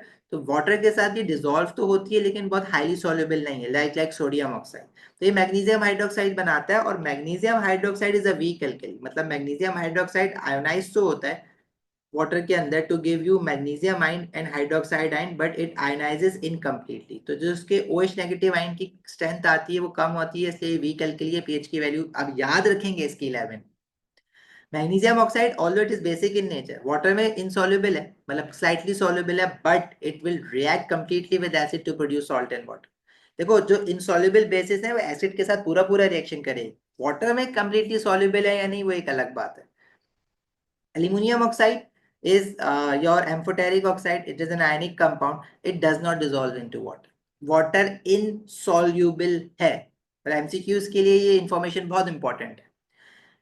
अच्छा, एल्यूमिनियम ऑक्साइड एम्फोटेरिक है, मतलब वो एसिड के साथ भी रिएक्ट करेगी to produce salt and water, वो बेस के साथ भी रिएक्ट करेगी to produce salt and water. अच्छा, एसिड के साथ रिएक्शन, तो जब एल्यूमिनियम ऑक्साइड जब एसिड के साथ रिएक्ट करेगी तो aluminium oxide as a base काम कर रही होगी, तो इसका रिएक्शन इक्वेशन तो नॉर्मल रिएक्शन इक्वेशन है जिसमें आप सॉल्ट बनाते हैं और वाटर बनाते हैं। आप सॉल्ट का फॉर्मूला तो वैसे ही बनाएंगे जैसे आपने कैटाइन लिया एल्यूमिनियम आइन, और जो एनाइन है वो क्लोराइड आइन है। लेकिन जब aluminium oxide as a acid काम करती है ना, मतलब जब वो बेस के साथ रिएक्ट करती है, तो उसकी इक्वेशन आपको डिफरेंट सोर्सेस में डिफरेंट तरीके से लिखी हुई मिल सकती है। जैसे मैं एल्यूमिनियम ऑक्साइड को सोडियम हाइड्रोक्साइड के साथ रिएक्ट करवा रहा हूँ, लेकिन मैं वाटर इक्वेशन के लेफ्ट हैंड साइड पे दिखा रहा हूँ, वाटर राइट हैंड साइड पे दिखाना चाहिए मुझे, हम राइट पे भी शो कर सकते हैं वाटर। लेकिन ये जो सॉल्ट बनता है ना, ये नॉर्मल जो आप ऊपर आपने सॉल्ट बनाया हुआ है वैसा सॉल्ट नहीं है, इसको हम कहते हैं कॉम्प्लेक्स सॉल्ट, जिसमें दो मेटल आइन एक साथ आके एनाइन के साथ जुड़ते हैं। ठीक है, इसका नाम होता है सोडियम टेट्रा हाइड्रोक्सो अल्यूमिनेट। ठीक है ना, आपको नाम याद रखना है, but you have to remember the formula of it and you have to remember the equation. Marking की इसमें कभी कभार इसी क्वेश्चन में एल्यूमिनियम ऑक्साइड को सोडियम हाइड्रोक्साइड के साथ रिएक्ट करवाया, राइट साइड पे उन्होंने जो है वो कॉम्प्लेक्स सॉल्ट बना, दैट्स, और साथ में वाटर बना। तो अगर इस तरह से इक्वेशन बनी हुई है तो भी ठीक है, लेकिन मैंने ये वाली इक्वेशन इसलिए लिखी हुई है क्योंकि मोस्टली जब हम ये अभी क्वेश्चंस ना पहले बहुत फ्रीक्वेंट हुआ करता था, तो इसमें जब भी ये इक्वेशन आती थी वो हमारे पास तीन चार इक्वेशंस लिखी हुई होती थी इसकी, लेकिन हमारे पास ये सबसे पहले ये वाली इक्वेशन लिखी हुई होती थी, तो हमें भी यही याद है, हम भी यही लिखते। ठीक है, सोड ये एक सॉल्ट है, कॉम्प्लेक्स सॉल्ट कहते हैं इसको। ठीक है, देखो किसी भी बेस को एसिड के साथ रिएक्ट करवा के आपको इक्वेशन बनाने के लिए दे सकता है, लेकिन अगर कोई एम्फोटेरिक ऑक्साइड है तो उसका किसी भी एम्फोटेरिक ऑक्साइड का रिएक्शन आपको अल्कली के साथ नहीं दे सकता। अगर उसने एल्यूमिनियम के साथ पढ़ाया है तो ज्यादा से ज्यादा वो आपके साथ क्या करेगा, एल्यूमिनियम की जगह वो कह देगा कि जैसे मेरे पास एक एलिमेंट है ग्रुप 313 का gallium, gallium reacts in the same way as that of the aluminium. In fact अगर वो गैलियम के लिए नहीं भी कहता कि reacts in the same way as that of the aluminium, तो यू शुड नो कि वो गैलियम ग्रुप 13 का तो एल्यूमिनियम की तरह ही काम करेगा। लेकिन अगर वो कोई और एलिमेंट दे दे, लाइक कोई ट्रांजिशन मेटल दे दे और कहे कि it reacts, it behaves like aluminium oxide, और this particular metal behaves like aluminium in the aluminium oxide, तो फिर आपने उसकी इक्वेशन भी ऐसे ही बनानी है। अगर वो लेट से एलिमेंट एक्स है, तो जहां जहां आपने एल्यूमिनियम लिखा है वहां वहां आप एलिमेंट एक्स लिख देंगे, आपके पास यही इक्वेशन फॉलो होगी। जैसे गैलियम के लिए आप एल्यूमिनियम की जगह यहाँ पे गैलियम रख देंगे तो आपकी गैलियम की इक्वेशन बन जाएगी, याद आपने यही करनी है।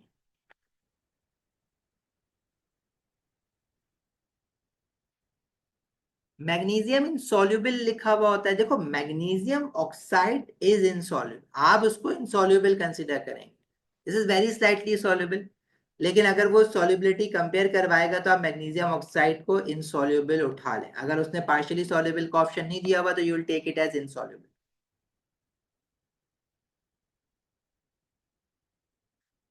OH3 तो हमने कहीं नहीं बनाया हुआ, OH4 बनाया हुआ है। ठीक है हसान, OH4 ही बनता है। अच्छा, ये सारे रिएक्शन याद करते हो फिर भूल जाते हैं, कैसे याद करें आप बताएं।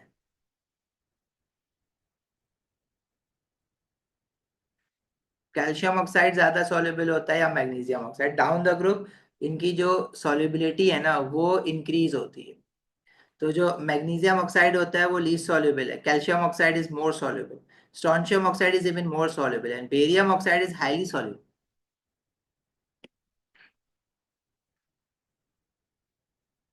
याद करते हैं भूल जाते हैं, आप समरी बनाए ना ऐसे। आप जैसे देखो ये तो मैं आपको समरी बता रहा हूँ उसकी, आप इस तरह से अपने हाथ से जब समरी बनाएंगे तो आपको आहिस्ता आहिस्ता याद हो जाएगा। आप लोग जरा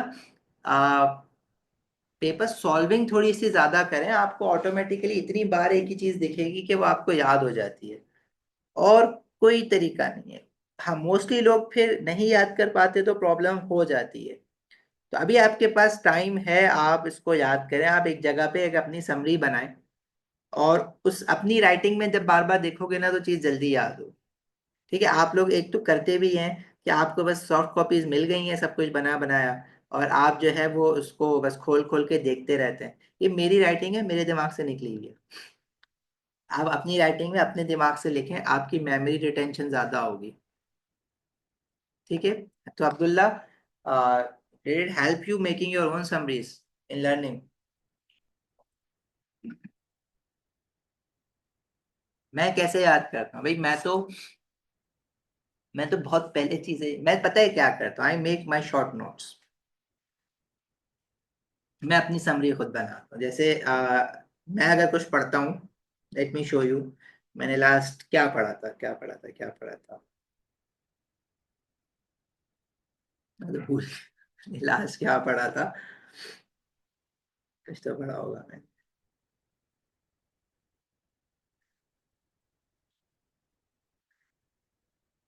कुछ नहीं पढ़ा। बहरहाल मैं क्या करता हूँ, आई ट्राई माई बेस्ट कि एक जगह पे बहुत सारी चीजें लिख लूँ, मतलब एक ही जगह पे जितनी भी है ना। अब अगर मैं इसको याद करने की कोशिश करूंगा ना, तो ये जो मैं लिख रहा हूँ इसको मैं कम से कम पेजेस पे लाने की कोशिश करूंगा कि एक पेज पे ज्यादा से ज्यादा चीजें आ जाए। नहीं नहीं, आई डू स्टडी, मेरे पास हैं मेरे नोट्स, मुझे मिल नहीं रहे, पता नहीं किस नाम से सेव किए हुए।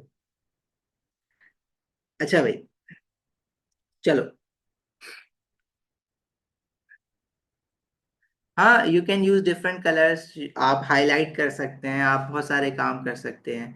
तो आपके पास बहुत सारे वेज हैं याद रखने के। मेमोरी रिटेंशन सबका अलग अलग स्टाइल होता है, कुछ को डिफरेंट कलर से चीजें जल्दी याद हो जाती हैं। ठीक है, चलो, मूविंग ऑन। कहाँ पे थे हम लोग? एल्यूमिनियम ऑक्साइड के बाद सिलिकॉन डाइऑक्साइड या सिलिकॉन फोर ऑक्साइड को जब आप वाटर के साथ रिएक्ट कराएंगे तो वो वाटर इंसॉल्युबल है, एसिडिक ऑक्साइड है, एम्फोटेरिक नहीं है, एसिडिक है। तो बेस के साथ रिएक्ट करेगी, अल्कली के साथ रिएक्ट करेगी to produce salt and water. अब सिलिकॉन डाइऑक्साइड से जो सॉल्ट बनता है वो सिलिकेट सॉल्ट बनता है। ठीक है। अब इसको जब हम रिएक्शन करवाते हैं ना, इसकी एक रिएक्शन कंडीशन है कि reacts with hot concentrated sodium hydroxide. तो हम मोस्टली जो है ना ये लिखना भूल जाते हैं, तो आप ये याद रखिएगा। इसी तरह जरूरी नहीं है कि अल्कली के साथ रिएक्ट करवाएं, हम इसको किसी बेस के साथ भी रिएक्ट करवा सकते हैं टू फॉर्म कैल्शियम सिलिकेट। ये रिएक्शन आपने याद है, इस तरह का एक मिलता जुलता रिएक्शन आपने फ्लू गैस डिसल्फुराइजेशन में पढ़ा होगा केमिस्ट्री ऑफ द इन्वायरमेंट में, जिसमें आप कैल्शियम सिलिकेट बनाते। ठीक है। और यहाँ पे भी जो है मिलता जुलता सॉल्ट बन रहा है, यहाँ पे बस सल्फर नहीं है, सिलिकॉन है, लेकिन काम वही हो रहा है, एसिडिक ऑक्साइड है ना।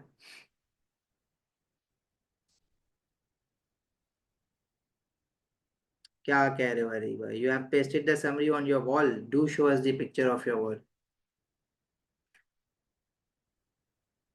फास्फोरस ऑक्साइड, सोडियम हो गया ऑक्साइड, आयनिक मैग्नीशियम ऑक्साइड। अच्छा हाँ, एक तरीका और है देखो।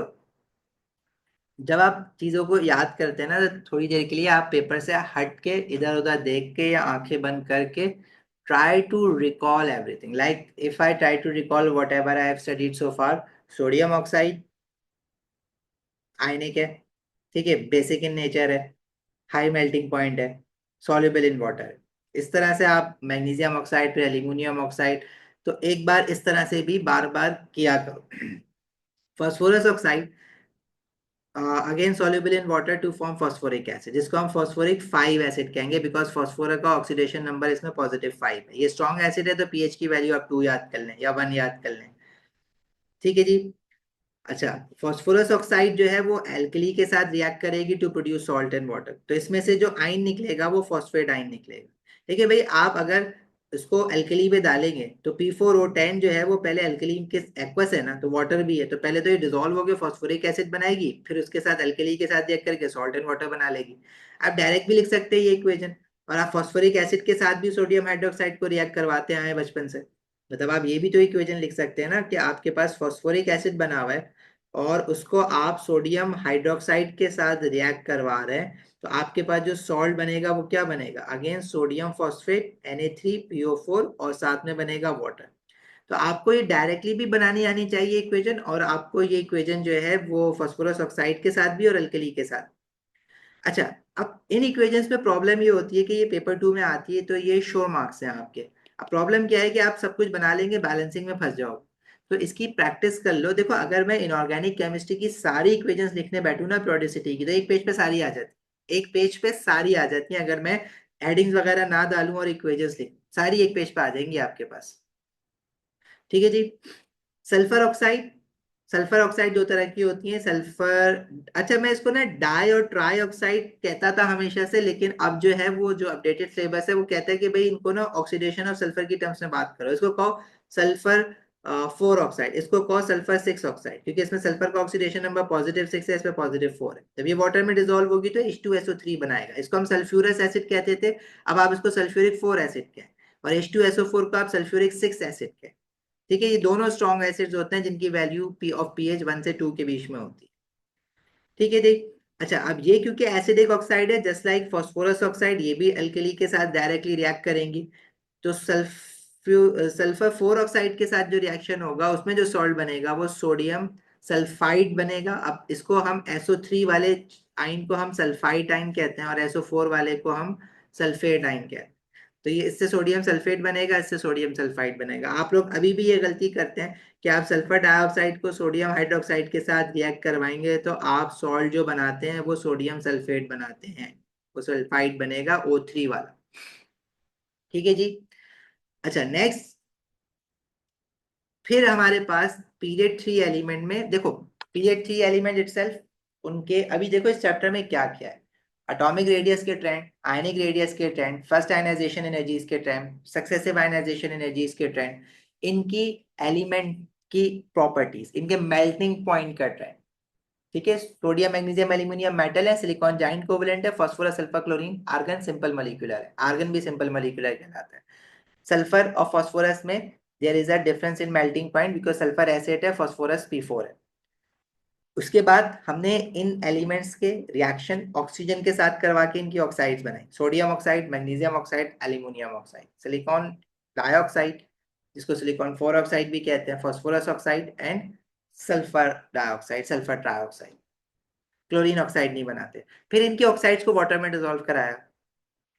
ठीक है, अच्छा फिर इनके ऑक्साइड्स को एसिड के साथ रिएक्शन कराया, जो बेसिक ऑक्साइड है, जो एसिडिक ऑक्साइड है उनको अल्कली के साथ रिएक्शन करवाया। इन सब में सारे रिएक्शन आपने कहीं ना कहीं बनाना सीखे हैं, बस आप जब एम्फोटेरिक ऑक्साइड पे आए थे एल्यूमिनियम ऑक्साइड, तो वहां पे जब एल्यूमिनियम ऑक्साइड एज एसिड काम कर रही है तो अल्कली के साथ जो उसका रिएक्शन था वो इक्वेशन आपको याद करनी है। इसमें अगर आपसे कहा जाए ना कि याद क्या करना है आपको, कौन सी इक्वेशन बनानी नहीं आती, तो सिर्फ एक इक्वेशन है, बाकी ग्रेड 11 से आप ये सारी इक्वेशंस बनाते आ रहे हैं। फिर लास्ट में इस चैप्टर के आपके पास इनकी क्लोराइड्स की प्रॉपर्टीज है। क्लोराइड्स में सोडियम क्लोरीन रिएक्ट करके सोडियम क्लोराइड बनाएगा, व्हाइट सॉलिड है, न्यूट्रल सॉल्ट है। इसको हम क्लोरीन के साथ हीट करेंगे, विगरस रिएक्शन है। मैग्नीशियम क्लोरीन के साथ रिएक्ट करके मैग्नीशियम क्लोराइड बनाएगा, व्हाइट सॉलिड है, दोनों आयनिक कंपाउंड है। एल्यूमिनियम क्लोरीन के साथ रिएक्ट करके एल्यूमिनियम क्लोराइड बनाएगा। एल्यूमिनियम क्लोराइड की कहानी थोड़ी सी अलग है, ये आपका सिंपल कोवलेंट मॉलिक्यूल भी होता है और आयनिक कंपाउंड भी बन जाता है टेम्परेचर डिफरेंस की वजह से, अभी आगे बात करते हैं इस पे। सिलिकॉन क्लोरीन के साथ रिएक्ट करके सिलिकॉन क्लोराइड बनाएगा, ये आपकी लिक्विड फॉर्म में होती है। यहां से पता है क्या चीज चेंज हो रही है, ये आयनिक है, जॉइंट स्ट्रक्चर्स हैं, ये सिंपल मॉलिक्यूलर है। क्लोराइड्स का सिंपल मॉलिक्यूलर होना बहुत मैटर करता है। ठीक है, क्लोराइड्स का सिंपल मॉलिक्यूलर होना बहुत मैटर करता है। क्यों? क्योंकि अगर मैं इन क्लोराइड्स को वाटर में जब डालूंगा ना, और अगर इनमें कोवलेंट बॉन्डिंग है तो ये वाटर की हाइड्रोलिसिस करवाते हैं, जिसकी वजह से वाटर का मॉलिक्यूल ब्रेक डाउन होके H पॉजिटिव आइन देता है, और जब H पॉजिटिव आइन निकलेगा तो सोल्यूशन एसिडिक होगा। तो वो क्वेश्चन पूछता है, बार बार क्वेश्चन पूछता है कि वाई, जब कोई भी अगर वो पूछता है कि हमने क्लोराइड डाली थी of any pH 3 element and the pH of a solution is acidic, it means your pH 3 chloride must have a covalent bond.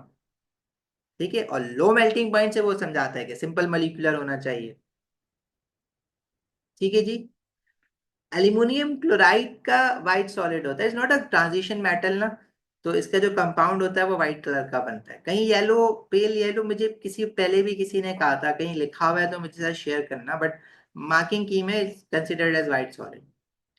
Phosphorus chlorine के साथ PCl5 भी बना सकता है। और इस तरह से भी लिख सकते हो PCl5 को। ये पता है फास्फोरस जो है वो मल्टीपल क्लोराइड्स बनाता है, फास्फोरस PCl3 भी बनाता है, फास्फोरस PCl5 भी बनाता है। ठीक है। कल हम एक क्वेश्चन कर रहे थे जिसमें PCl3 भी था, PCl5 भी था। आज भी एक क्वेश्चन कर रहे थे जिसमें आपने आई गेस P2Cl6 भी देखा था। P2Cl6 था या कुछ और था, आई गेस यही था, P2Cl4 था आई गेस। तो फास्फोरस मल्टीपल क्लोराइड्स बनाता है। आपने कॉमनली दो देखनी है, PCl5 देखनी है और एक PCl3 देखनी है। दोनों सिंपल मॉलिक्यूलर है और दोनों जो है कोवलेंट बॉन्ड बनाते, कोवलेंट बॉन्डिंग होती है दोनों में। ठीक है। साथ वो जो हम क्लोराइड्स की बात कर रहे हैं ना हाइड्रोलिसिस की, वो आगे आने वाला है अभी।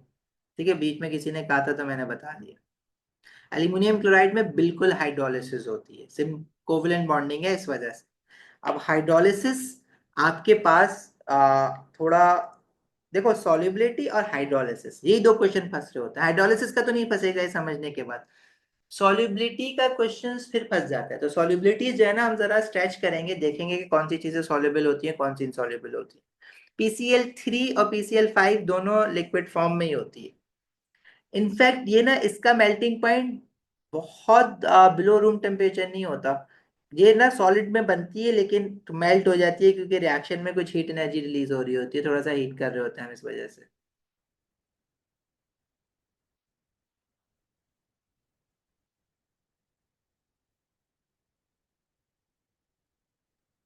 ठीक हो गया, आगे बढ़े।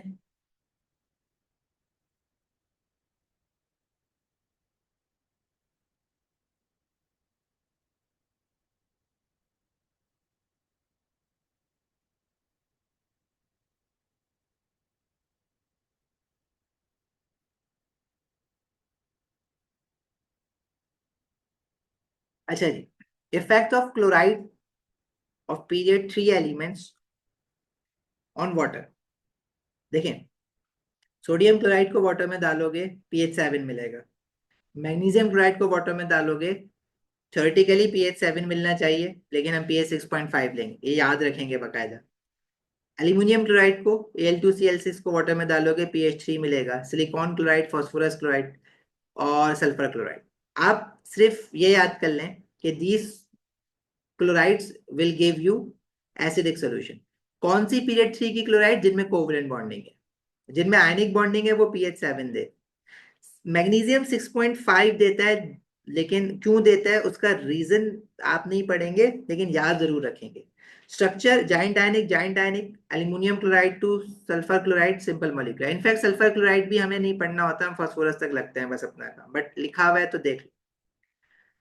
These chlorides react with water giving off white fumes of hydrogen chloride gas। Basically होता क्या है, सोडियम क्लोराइड को जब हम वाटर में डालते हैं ना, तो वाटर मॉलिक्यूल क्या करता है, सोडियम आयन को अलग कर देता है, क्लोराइड आयन को अलग कर देता है। ये सॉल्युबिलिटी होती है। आयन डायपोल बॉन्ड बनता है बिटवीन अ मेटल आयन और chloride ion and water molecule. Water molecule का और इन आयंस का आयन डायपोल बॉन्ड बन जाता है। इसको हम कहते हैं डिजोल्व इन वाटर। तो ये एक्वस आयन या हाइड्रेटेड आयन बन गए, जिसकी वजह से इनके बीच में आयन डायपोल बॉन्ड आ जाता है और ये pH 7 है। मैग्नीशियम क्लोराइड को ना मैं जरा होल्ड कर रहा हूँ, मैं एल्यूमिनियम क्लोराइड की बात करूंगा पहले। आज पीएच रेंज जो है वो इसकी ना, जब मैग्नीशियम क्लोराइड को आप वाटर में डालेंगे तो आप पीएच की वैल्यू 6.5 लिखेंगे, कभी कभार वो 7 लिख देता है। अगर 6.5 नहीं दिया हुआ, 7 दिया हुआ, तो आप 7 ले लेंगे। अगर दिया हुआ है 6.5 तो फिर आप 6.5 लेंगे। मैं मैग्नीशियम क्लोराइड को जरा होल्ड कर रहा हूँ 1 मिनट के लिए, तो बताता हूँ इसमें मसला क्या है।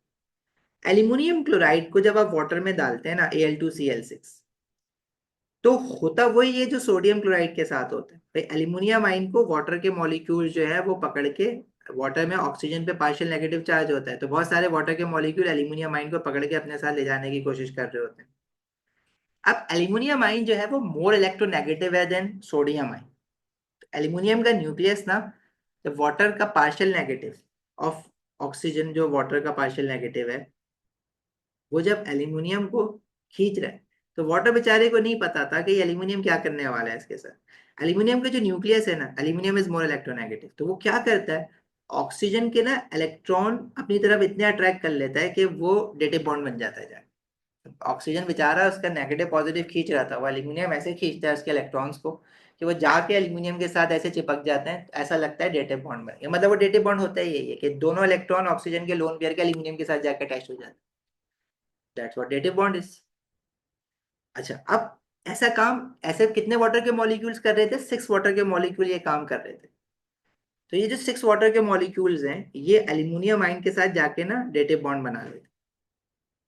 इसको हम कहते हैं कि ये कॉम्प्लेक्स आयन बन गया, जिसपे चार्ज जो आ जाएगा वो 3 पॉजिटिव आएगा। अब मेटल कब से बॉन्ड बनाने लग गया कोवलेंट बॉन्ड? ये डेटिव बॉन्ड ऐसा है कि मैंने आपको क्या कहा कि एल्यूमिनियम जो है ऑक्सीजन को इतना अट्रैक्ट कर लेगा अपनी तरफ, कैसा लगेगा कि डेटिव बॉन्ड बना, इसलिए हम उसको कहते ही डेटिव बॉन्ड। ठीक है, अहमद बता रहा हूँ बात दोबारा रिपीट होगा वो table.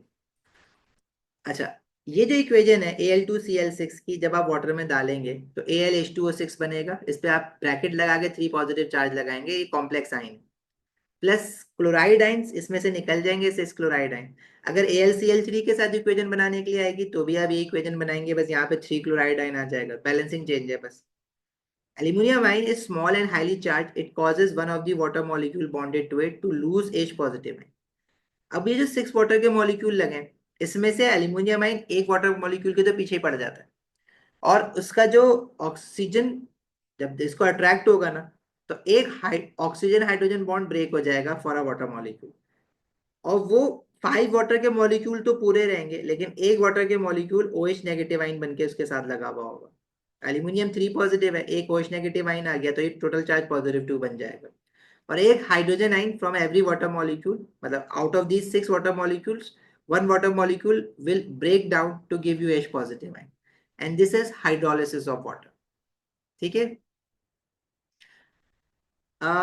you just need to know the equations. बस आपको ये याद रखना है कि this causes hydrolysis of water when you are adding a period 3 chloride which has a covalent bonding in chloride, like aluminum chloride covalent bonding है, silicon chloride covalent bonding है, phosphorus chloride covalent bonding है। जब इन chlorides को आप water में डालते हैं तो hydrolysis of water takes place. लेकिन सोडियम क्लोराइड आयनिक बॉन्ड है, मैग्नीशियम क्लोराइड आयनिक बॉन्ड है, तो ये हाइड्रोलाइज नहीं करती वाटर। अच्छा, आपको ये वाली इक्वेशन याद होनी चाहिए AlH2O6 की, कि ये ब्रेक डाउन करके ये बनाता है। ठीक है, अगर आप इक्वेशन डायरेक्टली आप यहां से स्टार्ट करें Al2Cl6 वाटर, और डायरेक्टली आप ये दिखा दें तो भी सही है प्रोडक्ट। आपको वो कह रहे हैं कि show how aluminium chloride hydrolysis the water, तो इधर you can write this equation. Normally ये इक्वेशन लिखी हुई होती है, लेकिन अगर आप यहां से लेके यहां तक लिख दें तो भी सही है। अच्छा, अब ये जो H पॉजिटिव आइन निकलते हैं, इनके साथ जाहिर है क्लोराइड आइन, जब आप कहाँ से आए थे, एल्यूमिनियम क्लोराइड से क्लोराइड आइन निकलेगा, तो इसके साथ HCl गैस बनती है। कुछ एसिड जो है वो सोल्यूशन में डिसॉल्व हो जाता है, कुछ एसिड जो है वो सरफेस पे गैस की फॉर्म में बन के बाहर आता है, उसके व्हाइट फ्यूम्स दिखते हैं आपको। सिलिकॉन क्लोराइड की बात करें तो silicon is even more electronegative than aluminium. Silicon भी यही काम करता है, सिलिकॉन को वाटर में डालोगे तो सिलिकॉन डाइऑक्साइड बनाता है, जिसके ऑफ व्हाइट पीपीटी होते हैं और साथ में HCl गैस बनती है। Some of the HCl dissolves into water, some of the HCl is released as white fumes. Al2Cl6 and AlCl3, यहाँ पे both are covalent. Lavisa, both are covalent. Aluminum chloride both are covalent. AlCl3 जो है वो हमने bonding में देखा था कि वो मॉलिक्यूल ऐसे अकेले नहीं रहता। 2 AlCl3 molecules they join together to form what? Al2Cl6 molecule, जिसमें 2 डेटिव बॉन्ड बन रहे होते हैं, ये कोवलेंट है। अच्छा, यही काम मैग्नीशियम भी एल्यूमिनियम की तरह थोड़ा थोड़ा कर देता है, कुछ वाटर के मॉलिक्यूल को तोड़ने की कोशिश करता है, लेकिन very few magnesium ion are able to do that. इसलिए इसका जो थोड़ी बहुत हाइड्रोलिसिस होती है, इससे इसका pH 6.5 आता है, वेरी स्लाइटली एसिडिक। pH तक तो सही है, लेकिन आपसे वो मैग्नीशियम की हाइड्रोलिसिस की इक्वेशन नहीं मांगेगा, आपसे एल्यूमिनियम की हाइड्रोलिसिस की इक्वेशन मांगेगा। वो ये है, these are the equation for hydrolysis of aluminum। अच्छा, एल्यूमिनियम की हाइड्रोलिसिस की इक्वेशन ना डायरेक्टली नहीं मांगता, वो आपसे यहां से स्टार्ट करवाता। अगर वो डायरेक्टली मांगेगा तो उसमें कोई मसले की बात नहीं है, मतलब अगर आपसे ये इक्वेशन डायरेक्टली मांगे तो इसमें आप ये वाली जो चीज है ना, इसकी जगह आप डायरेक्टली ये प्रोडक्ट लिख सकते हैं।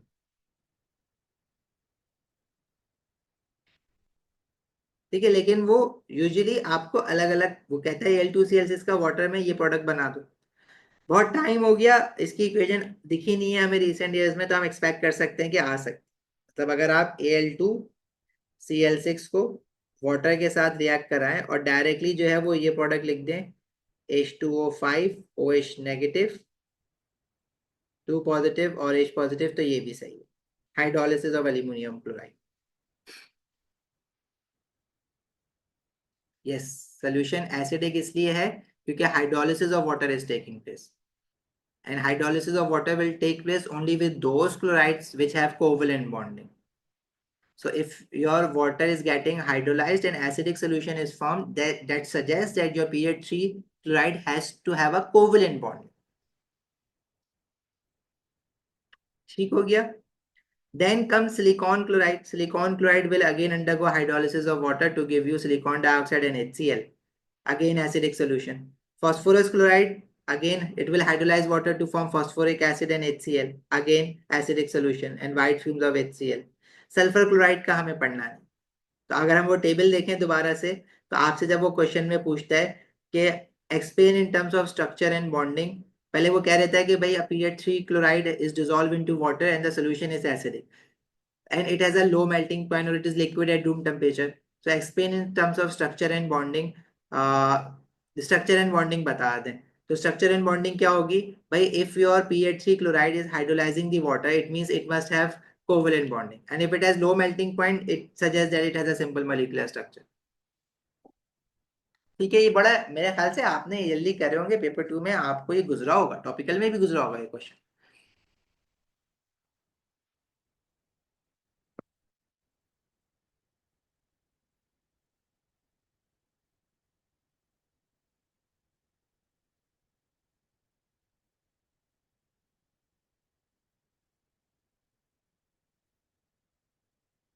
ठीक है भाई, फिर इसके बाद प्योरिडिसिटी में आपको क्या पता होना चाहिए, इनके रिएक्शन मेटल्स के विद वाटर, वाटर के साथ जो है वो सोडियम मेटल एक्सप्लोसिवली रिएक्ट करता है, मैग्नीशियम भी कर जाता है। तो अगेन सोडियम मेटल को जब वाटर में डालोगे तो सोडियम हाइड्रोक्साइड बनेगा, स्ट्रॉन्ग एल्कली है, और बर्न हो जाएगी सोडियम मेटल और वाटर के साथ ऐसे, ठीक है, मोल्टन बॉल्स बन जाती हैं। इसी तरह अगर आप मैग्नीशियम को वाटर में डालेंगे तो स्लो रिएक्शन होगा, मैग्नीशियम हाइड्रोक्साइड बनेगा और हाइड्रोजन गैस जो कि वीक एल्कली है।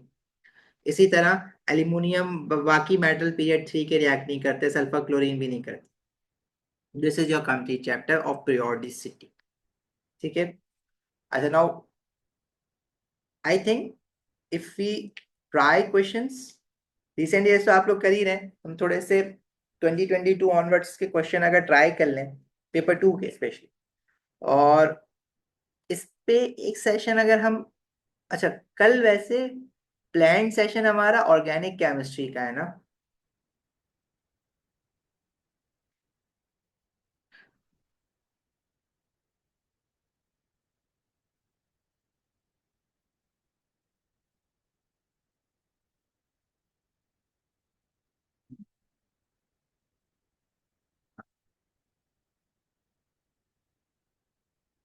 तो हम ऐसा कर सकते हैं इसके, let's try some questions, we still have half an hour, तो हम इसको थोड़ा सा एक्सटेंड कर लेते हैं, प्रोडिसिटी के कुछ क्वेश्चंस कर लेते हैं, ग्रुप 17 रिकॉल कर लेते हैं, क्या कहते हो? सुबह तो मुश्किल है, क्लास कल रात में ही हो सकेगी ना? हम ये कर सकते हैं, अभी आपका जो एग्जाम है वो 19 मई को है ना? तो हमारे पास टाइम है अभी, तो हम अगर इसकी एक और क्लास भी कर लेंगे तो कोई ऐसा इशू नहीं है। आज today is 19 April, one complete month. मैं चाह रहा हूँ कि मैं इसके क्वेश्चन जरा करा दूं, फिर मैं ग्रुप 17 कराऊं, फिर उसके क्वेश्चंस कराऊं, ताकि एक चीज पक्की हो जाए ना।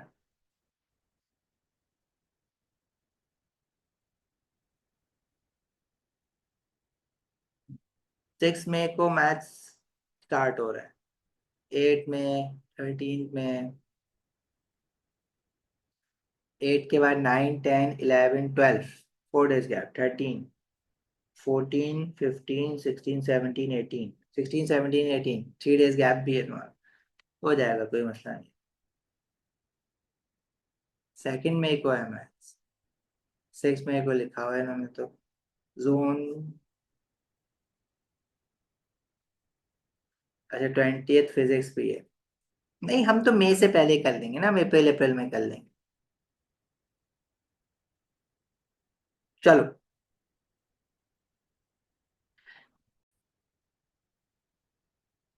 अच्छा भाई, इस क्वेश्चन से स्टार्ट करते हैं। इस क्वेश्चन में ना मिक्स क्वेश्चन है आपका, ग्रुप 17 का भी है इसमें कुछ पार्ट, और कुछ पार्ट जो है वो प्योरिसिटी का भी है I guess. The element in group 17 are halogens and their compounds show many similarities and trends in their properties. Some data are given for the elements from fluorine to iodine. अच्छा भाई, fluorine, chlorine, bromine, iodine की इन्होंने bond energy values दी हुई हैं आपको। Down the group bond energy values जो है वो डिक्रीज हो रही हैं। इंथैल्पी चेंज ऑफ ऑटोमाइजेशन जो है वो अब आपके सिलेबस का वैसे पार्ट नहीं है, बट ऑटोमाइजेशन वो होता है जब बॉन्ड एनर्जी से ही रिलेट करते हैं उसको, ऑटोमाइजेशन को। अच्छा, उस मतलब इसको हाफ कर दोगे बॉन्ड एनर्जी को तो ऑटोमाइजेशन बनती थी। बॉइलिंग पॉइंट्स दिए हुए down the group, group 17 elements के बॉइलिंग पॉइंट इंक्रीज होते हैं, और boiling point of their hydrogen halides दिए हुए हैं। अच्छा, इसमें जो क्वेश्चन है वो बेसिकली ग्रुप 17 का जो पार्ट था वो तो हमने यहाँ पे नहीं डाला है, हमने पार्ट डी से इसको स्टार्ट किया है जो कि अपलॉडिसिटी वाला पार्ट है। Chlorine reacts directly with many elements to form chlorides. Three such compounds are magnesium chloride, aluminum chloride, and silicon chloride. State and explain the pattern shown by the formula of these three chlorides. अब इसमें pattern क्या है कि भाई chlorine का जो quantity है वो 1 1 नंबर से इंक्रीज हो रही है, और वो इंक्रीज होने का रीजन क्या है, क्योंकि जब आप सोडियम मैग्नीशियम टू सिलिकॉन जा रहा है तो oxidation number of magnesium, aluminium और सिलिकॉन वो इंक्रीज हो रहा है। ठीक है, तो सबसे पहले आप इसमें क्या लिखेंगे स्टेट में, number of chlorine atoms are increasing by 1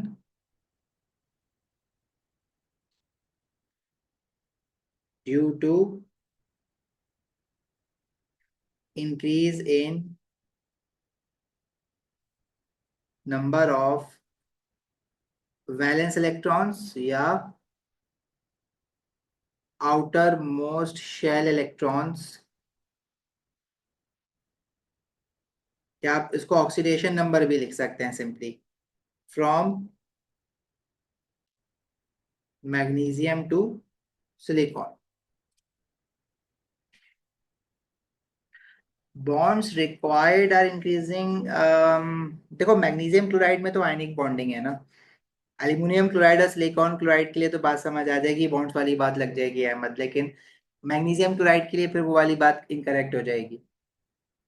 ठीक है, write equations to show the behaviour of each of these chlorides when added to water.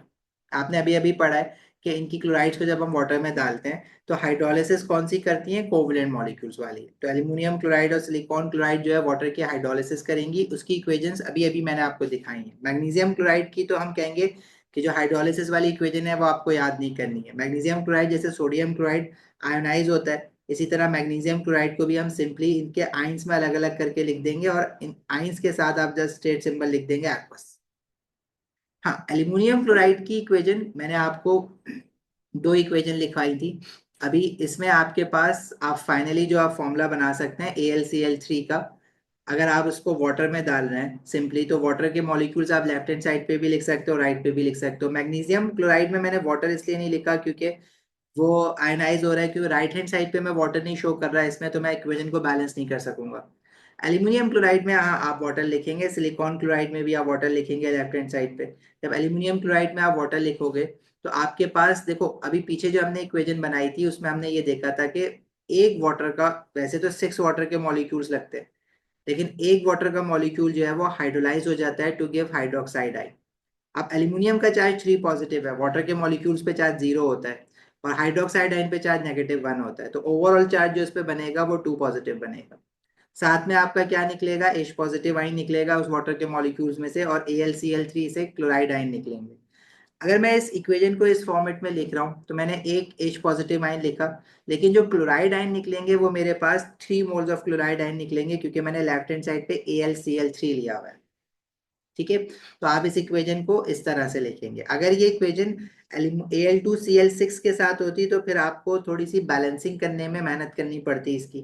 मतलब अगर मैं Al2Cl6 के साथ ये इक्वेशन बनाऊंगा, अच्छा वाटर के मॉलिक्यूल फिर आप बैलेंस कर दें, वाटर लेफ्ट हैंड साइड पे 6 मोल्स ऑफ वाटर होगा, इसमें भी आपके पास वाटर जो है वो आप 6 वाटर के मॉलिक्यूल्स ही रिप्लेस कर रहे होंगे इसमें। तो इसमें जो आप इक्वेशन बनाएंगे वो अगेन H2O5, फाइनल कंपाउंड आपने यही बनाना है Al2Cl6 के साथ भी। और इसमें you can show H positive ion and 6 moles of chloride आइन। ठीक है भाई, समझ आती है बात। सिलिकॉन क्लोराइड के साथ जो इक्वेशन है वो आपको अगेन याद रखनी है। वाटर सिलिकॉन क्लोराइड में जब डालते हैं तो सिलिकॉन डाइऑक्साइड बनता है और साथ में HCl बनता है। इसकी बैलेंसिंग में आपको इशू नहीं होगा, आप यहाँ पे लेफ्ट हैंड साइड पे 2 मोल्स ऑफ वाटर लगाएं और राइट हैंड साइड पे 4 मोल्स ऑफ HCl लगाएं। ठीक है, अब ये इक्वेशंस आपको याद करनी है। ये इक्वेशन आपसे स्ट्रेट फॉरवर्ड मांग भी लेता है, कभी कभार आपसे जो है वो ये इक्वेशन के बेसिस पे आपसे वो पूछ लेगा कि अगर ये वाटर की हाइड्रोलिसिस हो रही है तो इनकी बॉन्डिंग बता दें, तो वो कोवलेंट बॉन्डिंग होगी। ठीक है भाई, नेक्स्ट आपसे कह रहा है D E F and G are 4 consecutive elements in fourth period of the periodic table. The elements are not the actual symbols of the element. D is a soft silvery metal with melting point just above room temperature.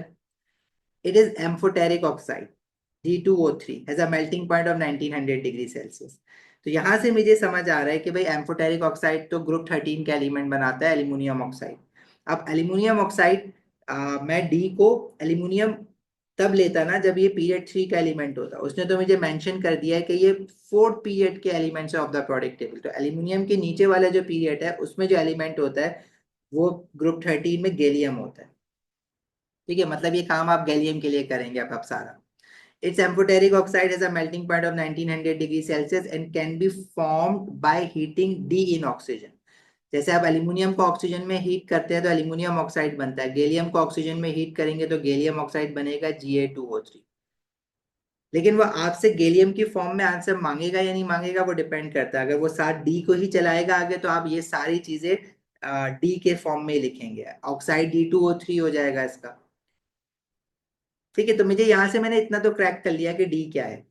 जी के बारे में कह रहे हैं G is a solid that can exist as several different allotropes. अच्छा, allotropes basically आपने states of matter में देखा हुआ है, जैसे कार्बन के 2 एलोट्रोप्स होते हैं, डायमंड और ग्रेफाइट। एक ही एलिमेंट की डिफरेंट क्रिस्टलाइन स्ट्रक्चर्स, उनको हम कहते हैं एलोट्रोप्स।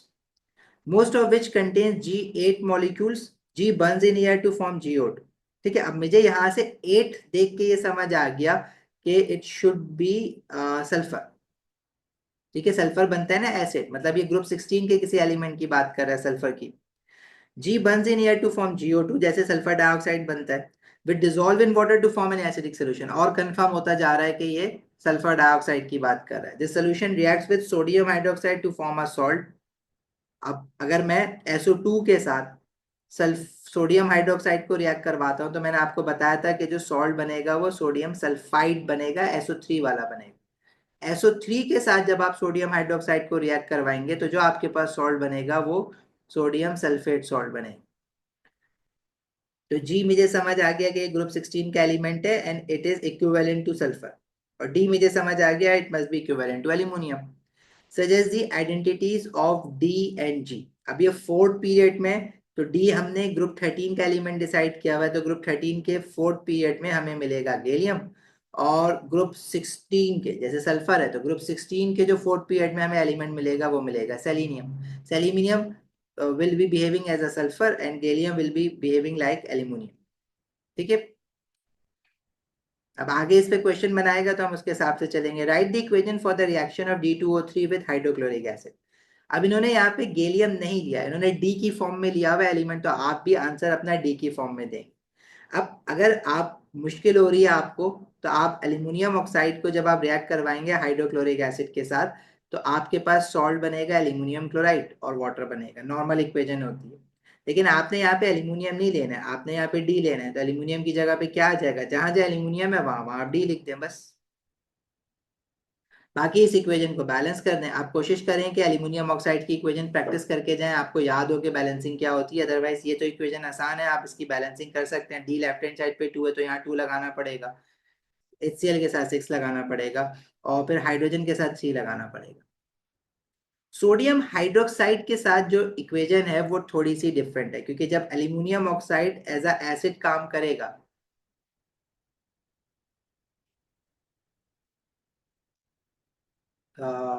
D2 देखो, जब हम एसिड बेस्ड रिएक्शन करते हैं ना तो हमारे पास जो सॉल्ट बनता है, तो मैं सॉल्ट का फॉर्मूला इस तरह से बनाऊंगा ना, एल्यूमिनियम 3 पॉजिटिव Cl नेगेटिव, तो आप इसको AlCl3 लिखते हैं जब आप उसको एज अ एसिड के साथ रिएक्शन करवा रहे हैं, जब एल्यूमिनियम ऑक्साइड को एज अ बेस यूज कर रहे हैं, तो आप इसको AlCl3 ही लिखेंगे, Al2Cl6 ना लिखें, अनलेस कि उसने खुद लिख के दिया हुआ, अदरवाइज आप खुद से AlCl3 लिखें। एल्यूमिनियम हाइड्रोक्साइड, एल्यूमिनियम ऑक्साइड को जब आपने सोडियम हाइड्रोक्साइड के साथ रिएक्शन करवाया, तो मैंने आपको बताया कि आपके पास, हमने ये वाली इक्वेशन याद की है, इसमें 3 moles of water left hand side पर है और राइट हैंड साइड पर हमने सोडियम टेट्रा हाइड्रोक्सो एल्यूमिनेट बना के दिया है आपको, NaAlOH4। अब इसमें जहां जहां एल्यूमिनियम, अच्छा इसकी बैलेंस्ड इक्वेशन याद करके जाना भाई, आप एग्जाम में बैठ के ना बैलेंसिंग, मैंने 3 मोल्स ऑफ वाटर से याद किया हुआ है, जब मैंने 3 मोल्स ऑफ वाटर लगा दिए यहाँ पे, तो लेफ्ट हैंड साइड पे एल्यूमिनियम 2 है तो मुझे यहाँ पे हर हाल में 2 लगाना पड़ेगा, सोडियम हाइड्रोक्साइड के साथ भी मुझे 2 लगाना पड़ेगा। अब जहां जहां एल्यूमिनियम है वहां वहां पे आप एल्यूमिनियम नहीं लिखेंगे, आप वहां पे क्या लिखेंगे, डी लिखेंगे, तो ये आपकी इक्वेशन बन जाएगी। अब अगर आप मार्किंग की देखेंगे ना इस इक्वेशन क्वेश्चन की, तो इसमें आपके पास कोई एक इक्वेशन नहीं लिखी हुई, 3 4 इक्वेशन फॉर्मेट में लिखी हुई। हमारे पास बुक में ये वाली इक्वेशन लिखी हुई है तो हमने शुरू से ये याद किया, आपको भी याद करवाते हैं। अगर आप मार्किंग की पढ़ते हैं तो आपको अगर कोई और इक्वेशन ज्यादा बेटर लगती है समझ याद करने में, तो आप वो याद कर सकते हैं। Suggest the type of bonding and the structure in D2O3, तो जैसे एल्यूमिनियम ऑक्साइड है वैसे उसकी आप बॉन्डिंग और स्ट्रक्चर बताएंगे। बॉन्डिंग कौन सी है, आयनिक बॉन्डिंग, और स्ट्रक्चर क्या है, जाइंट आयनिक लैटिस। तो आप स्ट्रक्चर और बॉन्डिंग एक वर्ड में लिख सकते हैं, जैसे जाइंट, आयनिक का वर्ड आ गया मतलब बॉन्डिंग भी बता दिया आपने, जैसे giant ionic lattice. Right an equation for the formation of N acidic solution when GO2, अब G जो था वो ग्रुप 16 सल्फर से जो इक्विवेलेंट आ रहा था, दैट डिसॉल्व इन वाटर। तो इस, जब आप सल्फर डाइऑक्साइड को वाटर में डिसॉल्व करते हैं तो आपके पास जो एसिड बनता है वो H2SO3 बनता है, ठीक है। तो आपने H2SO4 नहीं लिखना है, H2SO3 लिखना है। अब यहाँ पे आप सल्फर तो यूज कर नहीं रहे, और ये पीरियड 4 का सेलीनियम होगा, आप सेलीनियम भी लिखने के लिए नहीं कह रहा, आपसे कह रहा है कि आप इन टर्म्स ऑफ जी लिखें, तो जहां जहां आपने सल्फर लिखा है वहां वहां आप जी लगा दें।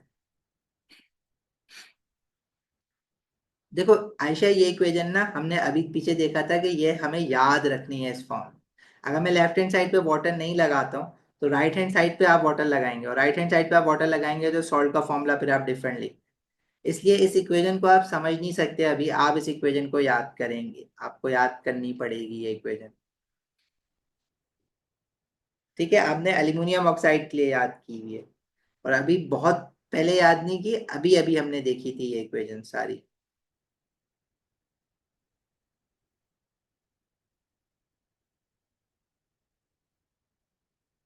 ठीक है, ये वाली इक्वेशन है। तो बस एल्यूमिनियम की तरह बिहेव कर रहा है जो एलिमेंट है डी, तो उसकी जगह हमने डी लगा दिया है, बस और कुछ नहीं किया।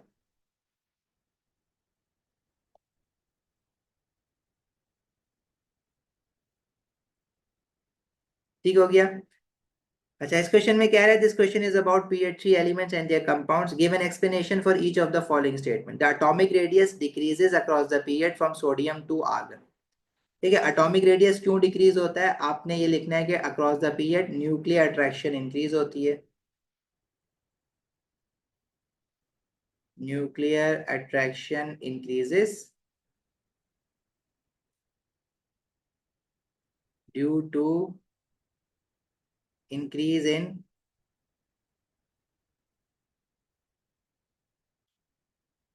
Number of protons. ठीक है,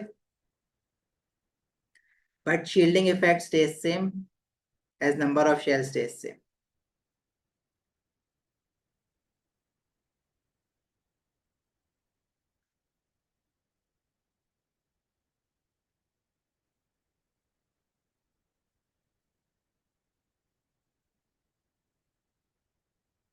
फिर आपसे कह रहा था first ionization energy of sulfur is lower than that of phosphorus, तो ये भी हमने डिस्कस किया था कि फर्स्ट आयनाइजेशन एनर्जी सल्फर की फास्फोरस से कम क्यों होती है, due to spin pair repulsion.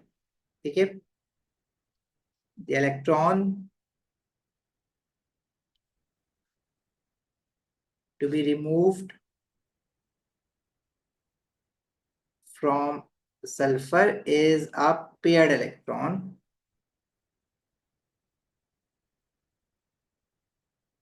that experiences spin pair repulsion. So less energy is required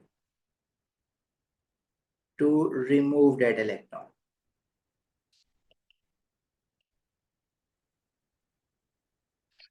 ठीक है,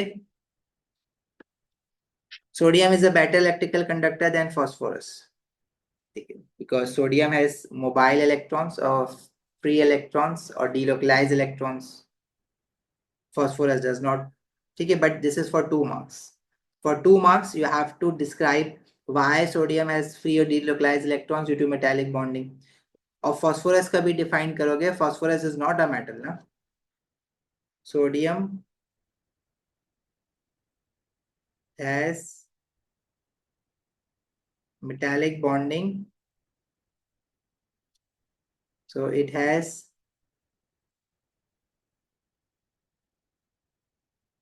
mobile electrons और C of delocalized electrons भी लिख सकते हो. But phosphorus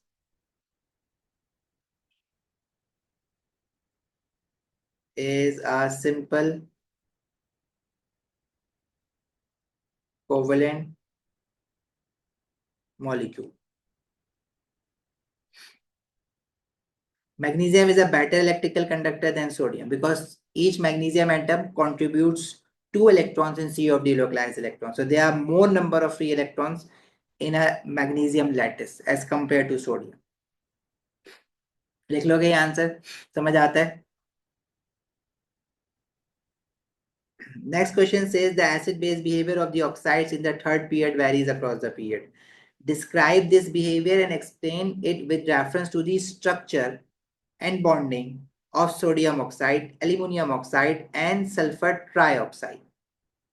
अच्छा जी, आपने स्ट्रक्चर भी बताना है, बॉन्डिंग भी बतानी है, और उसकी बेसिस पे आपने इनकी एसिड बेस बिहेवियर को डिफाइन करना है. अच्छा, सोडियम ऑक्साइड जो है वो उसका स्ट्रक्चर क्या है, this is a giant ionic lattice और वो एम बेसिक इन नेचर है. एल्यूमिनियम ऑक्साइड अगेन जाइंट आयनिक लैटिस है, एम्फोटेरिक इन नेचर है. और सल्फर डाइऑक्साइड जो है वो सिंपल मॉलिक्यूलर स्ट्रक्चर है और दिस इज कोवलेंट बॉन्डिंग है और ये एसिडिक इन नेचर है. डिस्क्राइब करना है, एक्सप्लेन नहीं करना है इस बात को. ठीक है, एक्सप्लेन आप कर भी नहीं सकते कि why sodium oxide is behaving as basic. ठीक है, आपने डिस्क्राइब करना है behaviour and explain it with reference. Reference क्या है यहाँ पे, to the structure and bonding. पहले तो आप सिर्फ ये बताएंगे कि ये बेसिक हैं या आयनिक हैं, और एक्सप्लेन जो करेंगे वो reference to the structure and bonding. मतलब आपने स्ट्रक्चर एंड बॉन्डिंग को यहाँ पे लिखना है इन मेटल ऑक्साइड्स की, कि आपके पास जो आयनिक कंपाउंड्स होते हैं, जो आयनिक मेटल ऑक्साइड्स होती हैं, they are basic in nature. Aluminium oxide भी आयनिक है लेकिन it behave amphoteric.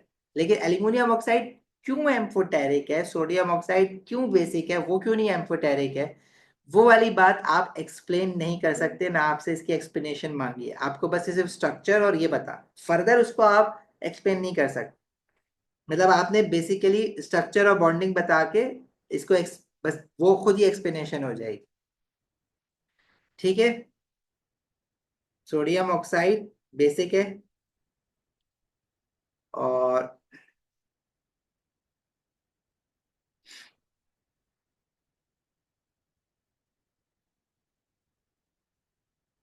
Giant ionic lattice. Aluminium oxide भी बेसिक है एंड सॉरी एम्फोटेरिक है and giant ionic lattice.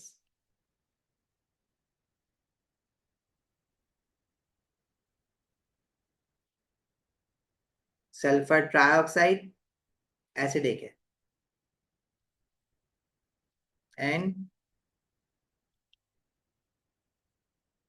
Simple molecular with covalent bond.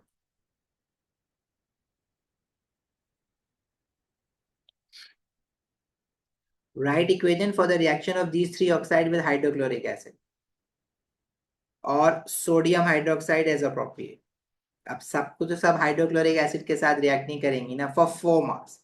It means sodium oxide की आप reaction equation सिर्फ HCl के साथ लिख सकते हैं, लेकिन एल्यूमिनियम ऑक्साइड की इक्वेशन आप HCl के साथ भी देंगे, एल्यूमिनियम ऑक्साइड की इक्वेशन आप सोडियम हाइड्रोक्साइड के साथ भी लिखेंगे, और सल्फर ट्राइऑक्साइड की इक्वेशन आप सिर्फ सोडियम हाइड्रोक्साइड के साथ लिखेंगे। देखो भाई, सोडियम ऑक्साइड की HCl के साथ इक्वेशन मुझे याद नहीं करनी, मैं खुद लिख सकता हूँ, मैं ग्रेड 11 से लिखता आया हूँ। Salt acid plus base react करके सॉल्ट एंड वाटर बनाएगा, मुझे बस इस इक्वेशन को बैलेंस करना है, 2 moles of HCl and 2 moles of sodium chloride. Aluminium oxide की इक्वेशन HCl के साथ, जब aluminium oxide as a base काम करेगा तो वो इक्वेशन भी मुझे याद नहीं करनी है, मैं इसमें सॉल्ट बनाऊंगा AlCl3 और साथ में वाटर बनाऊंगा। इसको बैलेंस कैसे करेंगे? एल्यूमिनियम 2 है तो यहाँ 2 लगाना पड़ेगा, 2 3 6 6 HCl और 3, ये भी मैं याद नहीं करूंगा ना, मैं इसकी बैलेंसिंग याद करूँ, ये मैं बनाना जानता हूँ बचपन से। सल्फर ट्राइऑक्साइड की इक्वेशन भी मैं याद नहीं करूँ, क्योंकि मुझे पता है कि एसिड अल्कली का रिएक्शन है, जो सॉल्ट बनेगा, बस इतना याद रखना है कि सॉल्ट जो बनेगा वो सोडियम सल्फाइड बनेगा, Na2SO3, Na2SO4 नहीं बनेगा। अगर आप Na2SO4 बना भी दे, अच्छा सॉरी, सल्फर ट्राइऑक्साइड है, सॉरी, सल्फर डाइऑक्साइड के साथ Na2SO3 बनता है, ये तो Na2SO4 ही बनेगा, और साथ में वाटर। तो इसको बैलेंस करने के लिए मुझे पता है यहाँ 2 है सोडियम, तो मैंने लेफ्ट पे 2 लगा दिया, बैलेंस हो गया।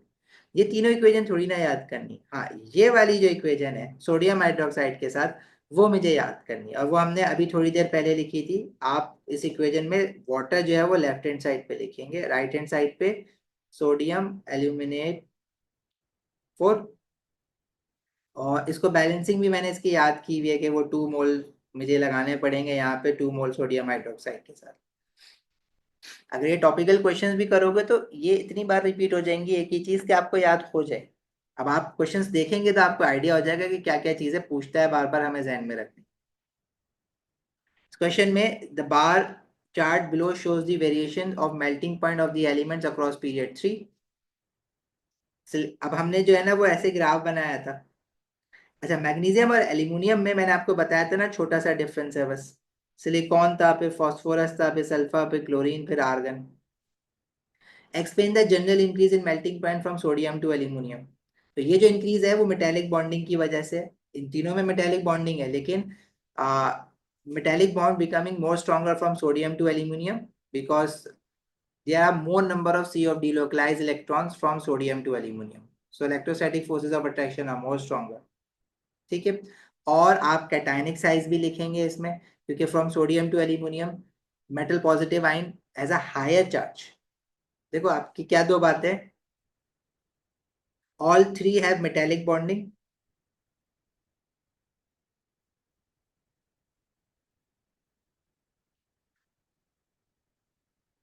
cationic charge increasing, and number of electrons in C of delocalized electrons increasing। ठीक है, तो इलेक्ट्रोस्टैटिक या फोर्स ऑफ अट्रैक्शन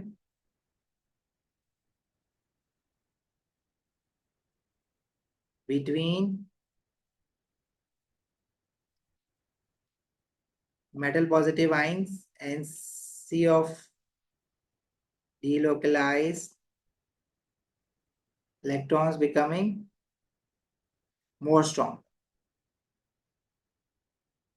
ठीक है, तो तमीज से लिखोगे, इस तरह से लाइन पूरी फॉलो करोगे तो बहुत इजीली आंसर आ जाएगा आपका इन लाइंस में। क्लियर है यहाँ तक? Explain the variation of melting point from phosphorus to argon. अब फास्फोरस टू आर्गन ये सारे क्या है, simple molecular,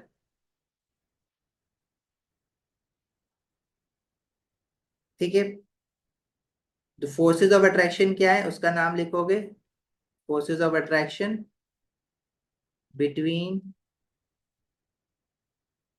molecule is ID. ठीक है, यहाँ पे सल्फर और फास्फोरस को अलग से डिस्कस करना पड़ेगा आपको। ठीक है, बताना पड़ेगा ना, sulphur has a higher melting point than phosphorus. Two, as ID forces are more stronger due to more number of electrons.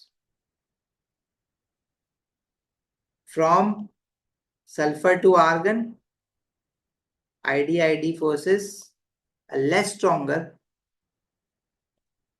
due to less number of electrons.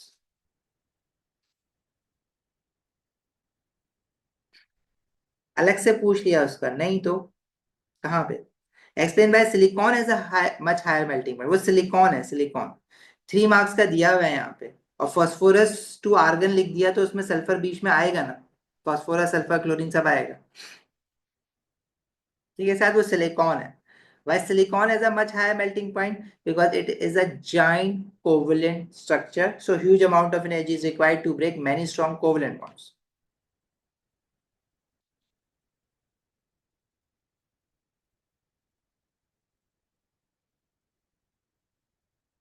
Huge amount of energy is required to break many strong covalent bonds. I hope समझ आ रहा है, मैं basically लिख नहीं रहा हूं, मैं बस आपको बता रहा हूं, तो राइटिंग इग्नोर करना please. ID forces short form में लिख सकते हैं, कोशिश करो लिख दिया करो, एक बार पूरा लिख दो फिर आईडी लिख दो, बट लिख सकते हैं, एक्सेप्टेबल है। पीडी आईडी और हाइड्रोजन बॉन्डिंग पूरा लिख देना, मैंने एच भी कहीं लिखा हुआ नहीं देखा होता, अक्सर आईडी और पीडी लिखा हुआ होता है। ठीक है,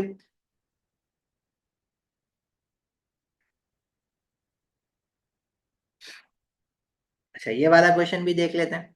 वजी है, बस 2 क्वेश्चन और हैं फिर, मतलब अराउंड 12 हो जाएगी। Explain why the first ionization energy of argon is greater than that of chlorine.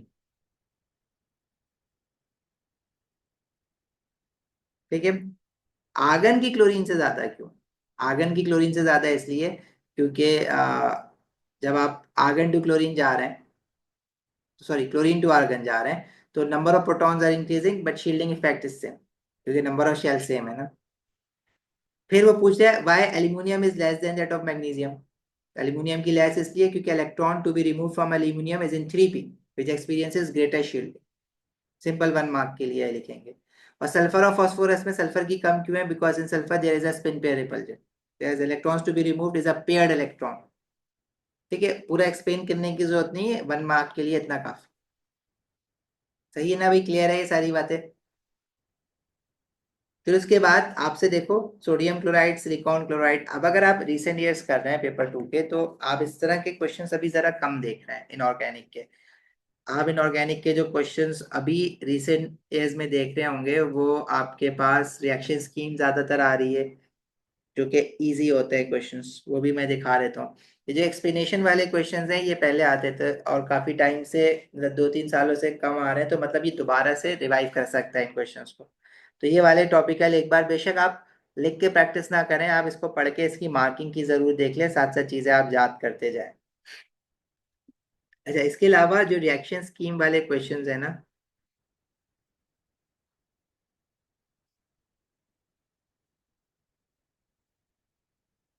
जैसे ये आपके पास क्वेश्चन है, अब इससे आपको सारी चीजें, अच्छा सॉल्युबिलिटीज की मैं बात कर रहा था आपको। ठीक है, आपको ना सॉल्युबिलिटीज में जो ग्रुप 2 में हम बेसिकली पढ़ते हैं, मेटल हाइड्रोक्साइड जो होते हैं ना, ग्रुप 2 मेटल हाइड्रोक्साइड, वो मैग्नीशियम हाइड्रोक्साइड से स्टार्ट होगा, फिर वो नीचे जाएगा आपका कैल्शियम हाइड्रोक्साइड, फिर स्ट्रोंशियम हाइड्रोक्साइड, और फिर बेरियम हाइड्रोक्साइड। तो डाउन द ग्रुप डीटीजी मतलब डाउन द ग्रुप, सॉल्युबिलिटी इनकी इंक्रीज होती है। Barium hydroxide is most soluble. Reason नहीं होता इसका ये इसमें क्यों।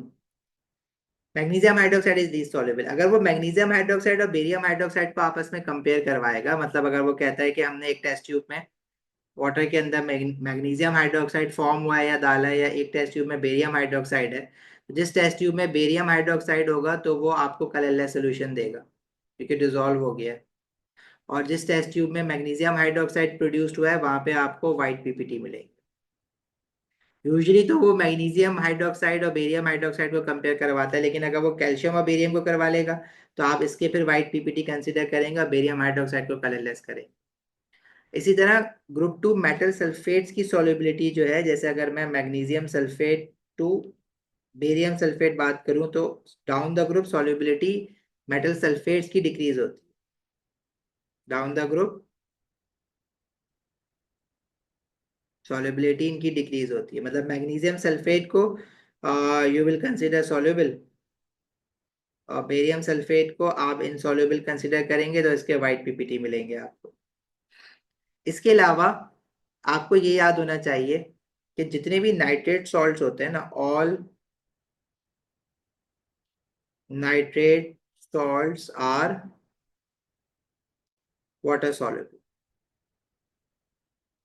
इसी तरह मतलब जिस मेटल आयन के साथ भी नाइट्रेट आयन लगा हुआ है ना, चाहे वो सोडियम नाइट्रेट हो, कैल्शियम नाइट्रेट हो, मैग्नीशियम नाइट्रेट हो, एल्यूमिनियम नाइट्रेट हो, they all are water soluble. Similarly all ammonium salts जिनमें अमोनियम आयन होता है, ammonium chloride, ammonium sulfate, are water soluble. इसी तरह जिन भी कंपाउंड में ग्रुप वन मेटल आयन होता है, ऑल ग्रुप वन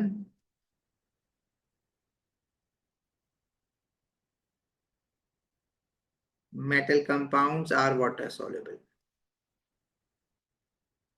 चाहे वो ग्रुप वन के सॉल्ट्स हो like sodium chloride, sodium sulfate, sodium nitrate, या मेटल ऑक्साइड्स हो, चाहे सोडियम ऑक्साइड हो, कि पोटेशियम ऑक्साइड हो, लिथियम ऑक्साइड हो, चाहे मेटल हाइड्रोक्साइड्स हो, चाहे सोडियम हाइड्रोक्साइड हो, पोटेशियम हाइड्रोक्साइड हो, they all are water soluble. तो यूजुअली आपको सोडियम और पोटेशियम ही मिलता है, लेकिन लिथियम रुबिडियम सबके लिए सेम रूल है। ठीक है। सल्फेट्स के केस में आप बेरियम सल्फेट को इनसॉल्युबल लेंगे, मतलब आप वैसे calcium sulphate to barium sulphate insoluble ही लेते हैं। सल्फेट के केस में एक लेड टू सल्फेट आप ग्रेड 11 में पढ़ते थे, वो भी इनसॉल्युबल है, वेल नोन इनसॉल्युबल सॉल्ट है, वो भी याद रखेंगे आप। ठीक है। क्लोराइड्स के केस में आपने सिल्वर क्लोराइड के व्हाइट पीपीटी देखें, सिल्वर ब्रोमाइड की क्रीम पीपीटी होता है, सिल्वर आयोडाइड का येलो पीपीटी होता है, ये तीनों सॉल्ट्स वाटर इनसॉल्युबल। पीपीटी के कलर्स भी याद हैं आपको इनके, ये आप याद रखेंगे। और क्लोराइड के साथ साथ एक लेड टू क्लोराइड भी याद रख लो, ये इनसॉल्युबल है।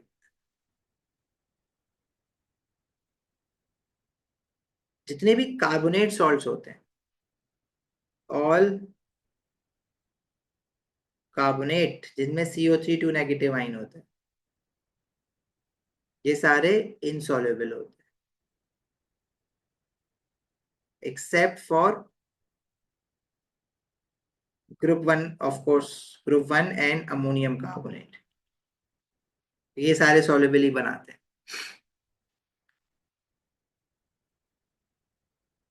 ठीक है। आहत, आई एम थिंकिंग कि कल अगर हम ग्रुप 17 पढ़ लें पहले और फिर ऑर्गेनिक करें, या हम कल ऑर्गेनिक स्टार्ट करते हैं group 17, let's do it somewhere in between those days जहाँ पे आपका मंडे टू फ्राइडे में जो वीकडे आ रहे हैं ना, उसमें कर लेते हैं क्लास रख के। ठीक है भाई, ये सॉल्युबिलिटी है। उसके बाद आपने ग्रेड 11 में एक रिएक्शन पढ़ा था, प्रेसिपिटेशन रिएक्शन।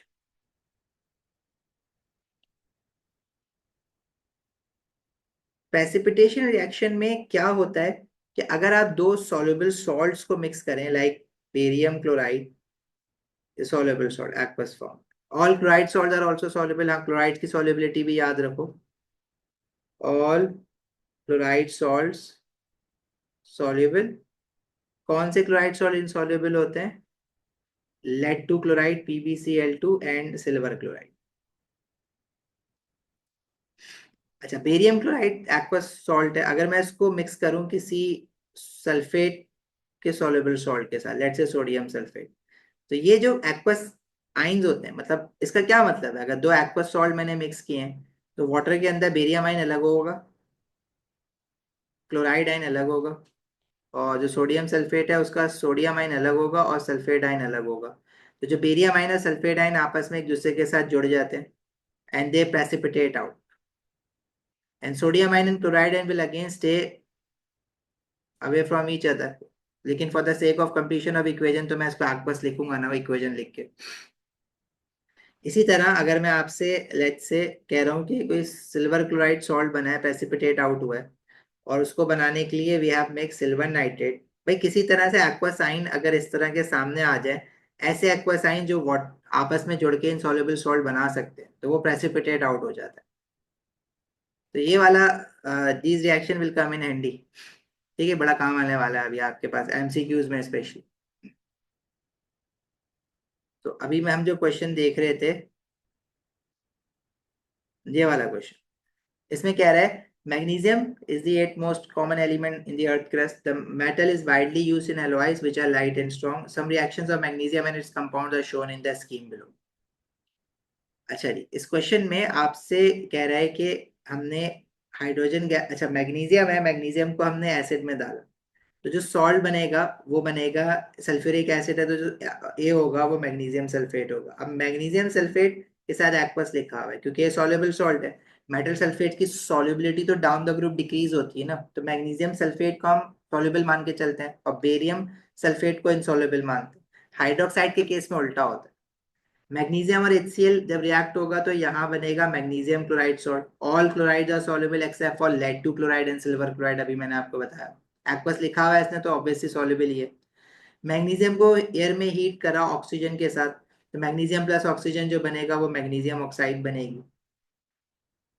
ठीक है, मैग्नीशियम, अब यहाँ पे देखो एरोस की डायरेक्शन अपोजिट हुई हुई है ना, ई से फिर दोबारा मैग्नीशियम ऑक्साइड बना है। देखो मैग्नीशियम क्लोराइड है, सोडियम हाइड्रोक्साइड डाला, यहाँ एग्जैक्टली exactly क्या हो रहा है B2E, ये थोड़ा इंपॉर्टेंट है समझ।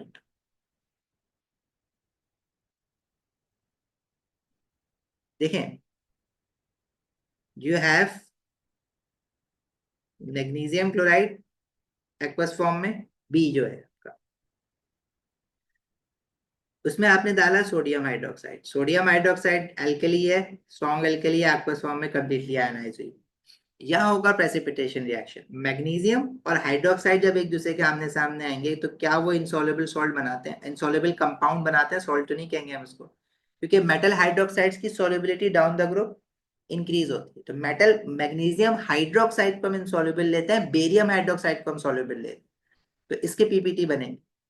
और वो पीपीटी क्या होगा, वो कंपाउंड डी होगा जो देखो सॉलिड फॉर्म में दिया हुआ है ना यहाँ पे। और साथ में और क्या होगा, सोडियम क्लोराइड जो कि एक्वस ही रहेगा। अच्छा सॉरी, ये डी नहीं होगा, ये ई होगा, ई, तो should be E, magnesium hydroxide. तो ई जो है वो क्या है, दिस इज मैग्नीशियम हाइड्रोक्साइड, और वो एक्वस इसलिए नहीं है क्योंकि वो इनसॉल्युबल होता है। फिर ई को वो हीट कर रहा है और डी बन रहा है, मतलब डी तो आप ऑलरेडी डिसाइड कर चुके हैं ना, मैग्नीशियम ऑक्साइड। हमने मेटल हाइड्रोक्साइड्स की डिकम्पोजिशन तो नहीं पढ़ी है, बट इस क्वेश्चन से मुझे ये समझ आ रहा है कि भाई मैग्नीशियम हाइड्रोक्साइड को अगर उसने हीट कर दिया है तो वो टूट टुटा के मैग्नीशियम ऑक्साइड बना रहा है, और कुछ हाइड्रोक्साइड आयन से वाटर या हाइड्रोजन गैस क्या निकल रही है वो आप डिड्यूस कर सकते हैं, याद नहीं करवाया। और ये जो कंपाउंड सी बने, तो मैग्नीशियम देखो ऊपर क्या था, मैग्नीशियम सल्फेट था एक्वस फॉर्म। अगर मैं ये वाला देखूं, this is magnesium sulphate, again this is a soluble salt, aqueous है। बेरियम सल्फेट इनसॉल्युबल है, मैग्नीशियम सल्फेट तो सॉल्युबल है ना। और sodium carbonate is again aqueous, क्योंकि ग्रुप 1 मेटल कार्बोनेट है ना, तो ग्रुप 1 का कोई भी कंपाउंड सॉल्युबल होता है। रोहित मत आइए ना सॉल्युबिलिटीज, बस वही चलती है। तो क्या मैग्नीशियम और कार्बोनेट एक्वस फॉर्म में अलग अलग घूम रहे हैं, लेकिन जैसे ही एक दूसरे को देखेंगे तो एक दूसरे के साथ जुड़ जाएंगे और सॉलिड फॉर्म में आ जाएगा। और सोडियम सल्फेट जो है वो स्टिल एक्वस फॉर्म में रहेगा। तो जो सॉलिड फॉर्म में सी दिया हुआ है वो क्या होना चाहिए, मैग्नीशियम कार्बोनेट। अगर यहाँ एक्वस लिखा हुआ होता ना सी के साथ, तो मैं सोडियम सल्फेट ले लेता, क्योंकि वो सॉल्युबल है, ग्रुप वन का सॉल्ट है। All carbonates are insoluble except for group one metal carbonate, this is not a group one metal carbonate, magnesium group two है। यस अब्दुल्ला, याद आया, displacement reaction, precipitation reaction, formation of insoluble salt by precipitation reaction, इसका displacement reaction भी कहते थे। Yes, you have mix two soluble salts और one soluble salt और one acid to form an insoluble salt, वही वाला रिएक्शन।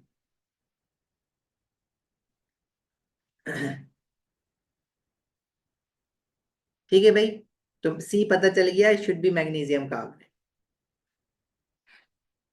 ई को, ई क्या था, मैग्नीशियम हाइड्रोक्साइड नाइट्रिक एसिड के साथ रिएक्ट करवा रहा है। क्या ये आपका एसिड अल्कली वाला रिएक्शन नहीं है? Nitric acid is an acid, magnesium hydroxide is an alkali. चाहे अल्कली सॉलिड फॉर्म में एसिड के साथ रिएक्ट करेगी तो सॉल्ट क्या बनेगा, एफ सॉल्ट, सॉल्ट एक्वस दिया हुआ है, तो this should be magnesium nitrate, all nitrates are soluble. तो एफ क्या है, magnesium nitrate. F aqueous form में वाटर इवापोरेट करवा दिया, इवापोरेशन एंड क्रिस्टलाइजेशन, तो ये एफ सॉल्ट तो वही रहेगा ना, मैग्नीशियम नाइट्रेट, बस सॉलिड फॉर्म में आ जाएगा। इसको हीट किया तो मेटल नाइट्रेट हीट होके क्या बनेगी, metal oxide, nitrogen dioxide and oxygen gas. तो मेटल नाइट्रेट, मैग्नीशियम नाइट्रेट को हीट करोगे तो डिकम्पोज होकर मैग्नीशियम ऑक्साइड बनाएगी दोबारा से। ठीक है, तो very good question to revise, group two. अब यहां से वो आपसे वो कह रहा है आइडेंटिटी और नेम बताएं ऑफ ए टू एफ। तो ए आपका था मैग्नीशियम सल्फेट, जो कि आपका एक्वस फॉर्म में है। बी आपका था magnesium chloride, C magnesium carbonate.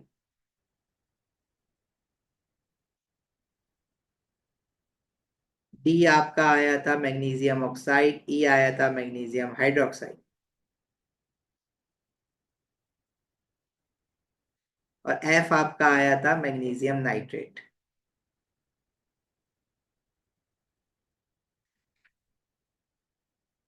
ठीक है, फिर इसके बाद कुछ इक्वेशंस भी पूछ रहे हैं, तो इक्वेशंस हमने साथ साथ लिख दी थी, आपको यहाँ पे नीचे लिख,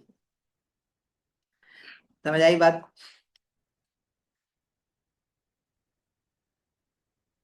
एम जी कैम,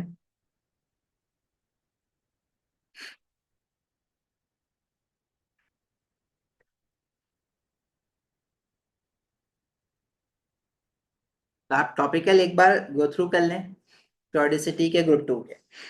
ग्रुप 17 हम बीच में कहीं कर लेंगे, नाइट्रोजन एंड सल्फर का तो कोई मसला ही नहीं। कल से जो है हम ऑर्गेनिक केमिस्ट्री स्टार्ट करेंगे, और कोशिश करेंगे कि कल हम ऑलमोस्ट सारे रिएक्शंस तो डिस्कस कर लें। कोशिश करेंगे समरी बना लें ऑर्गेनिक केमिस्ट्री के साथ। क्लियर है भाई? चलो।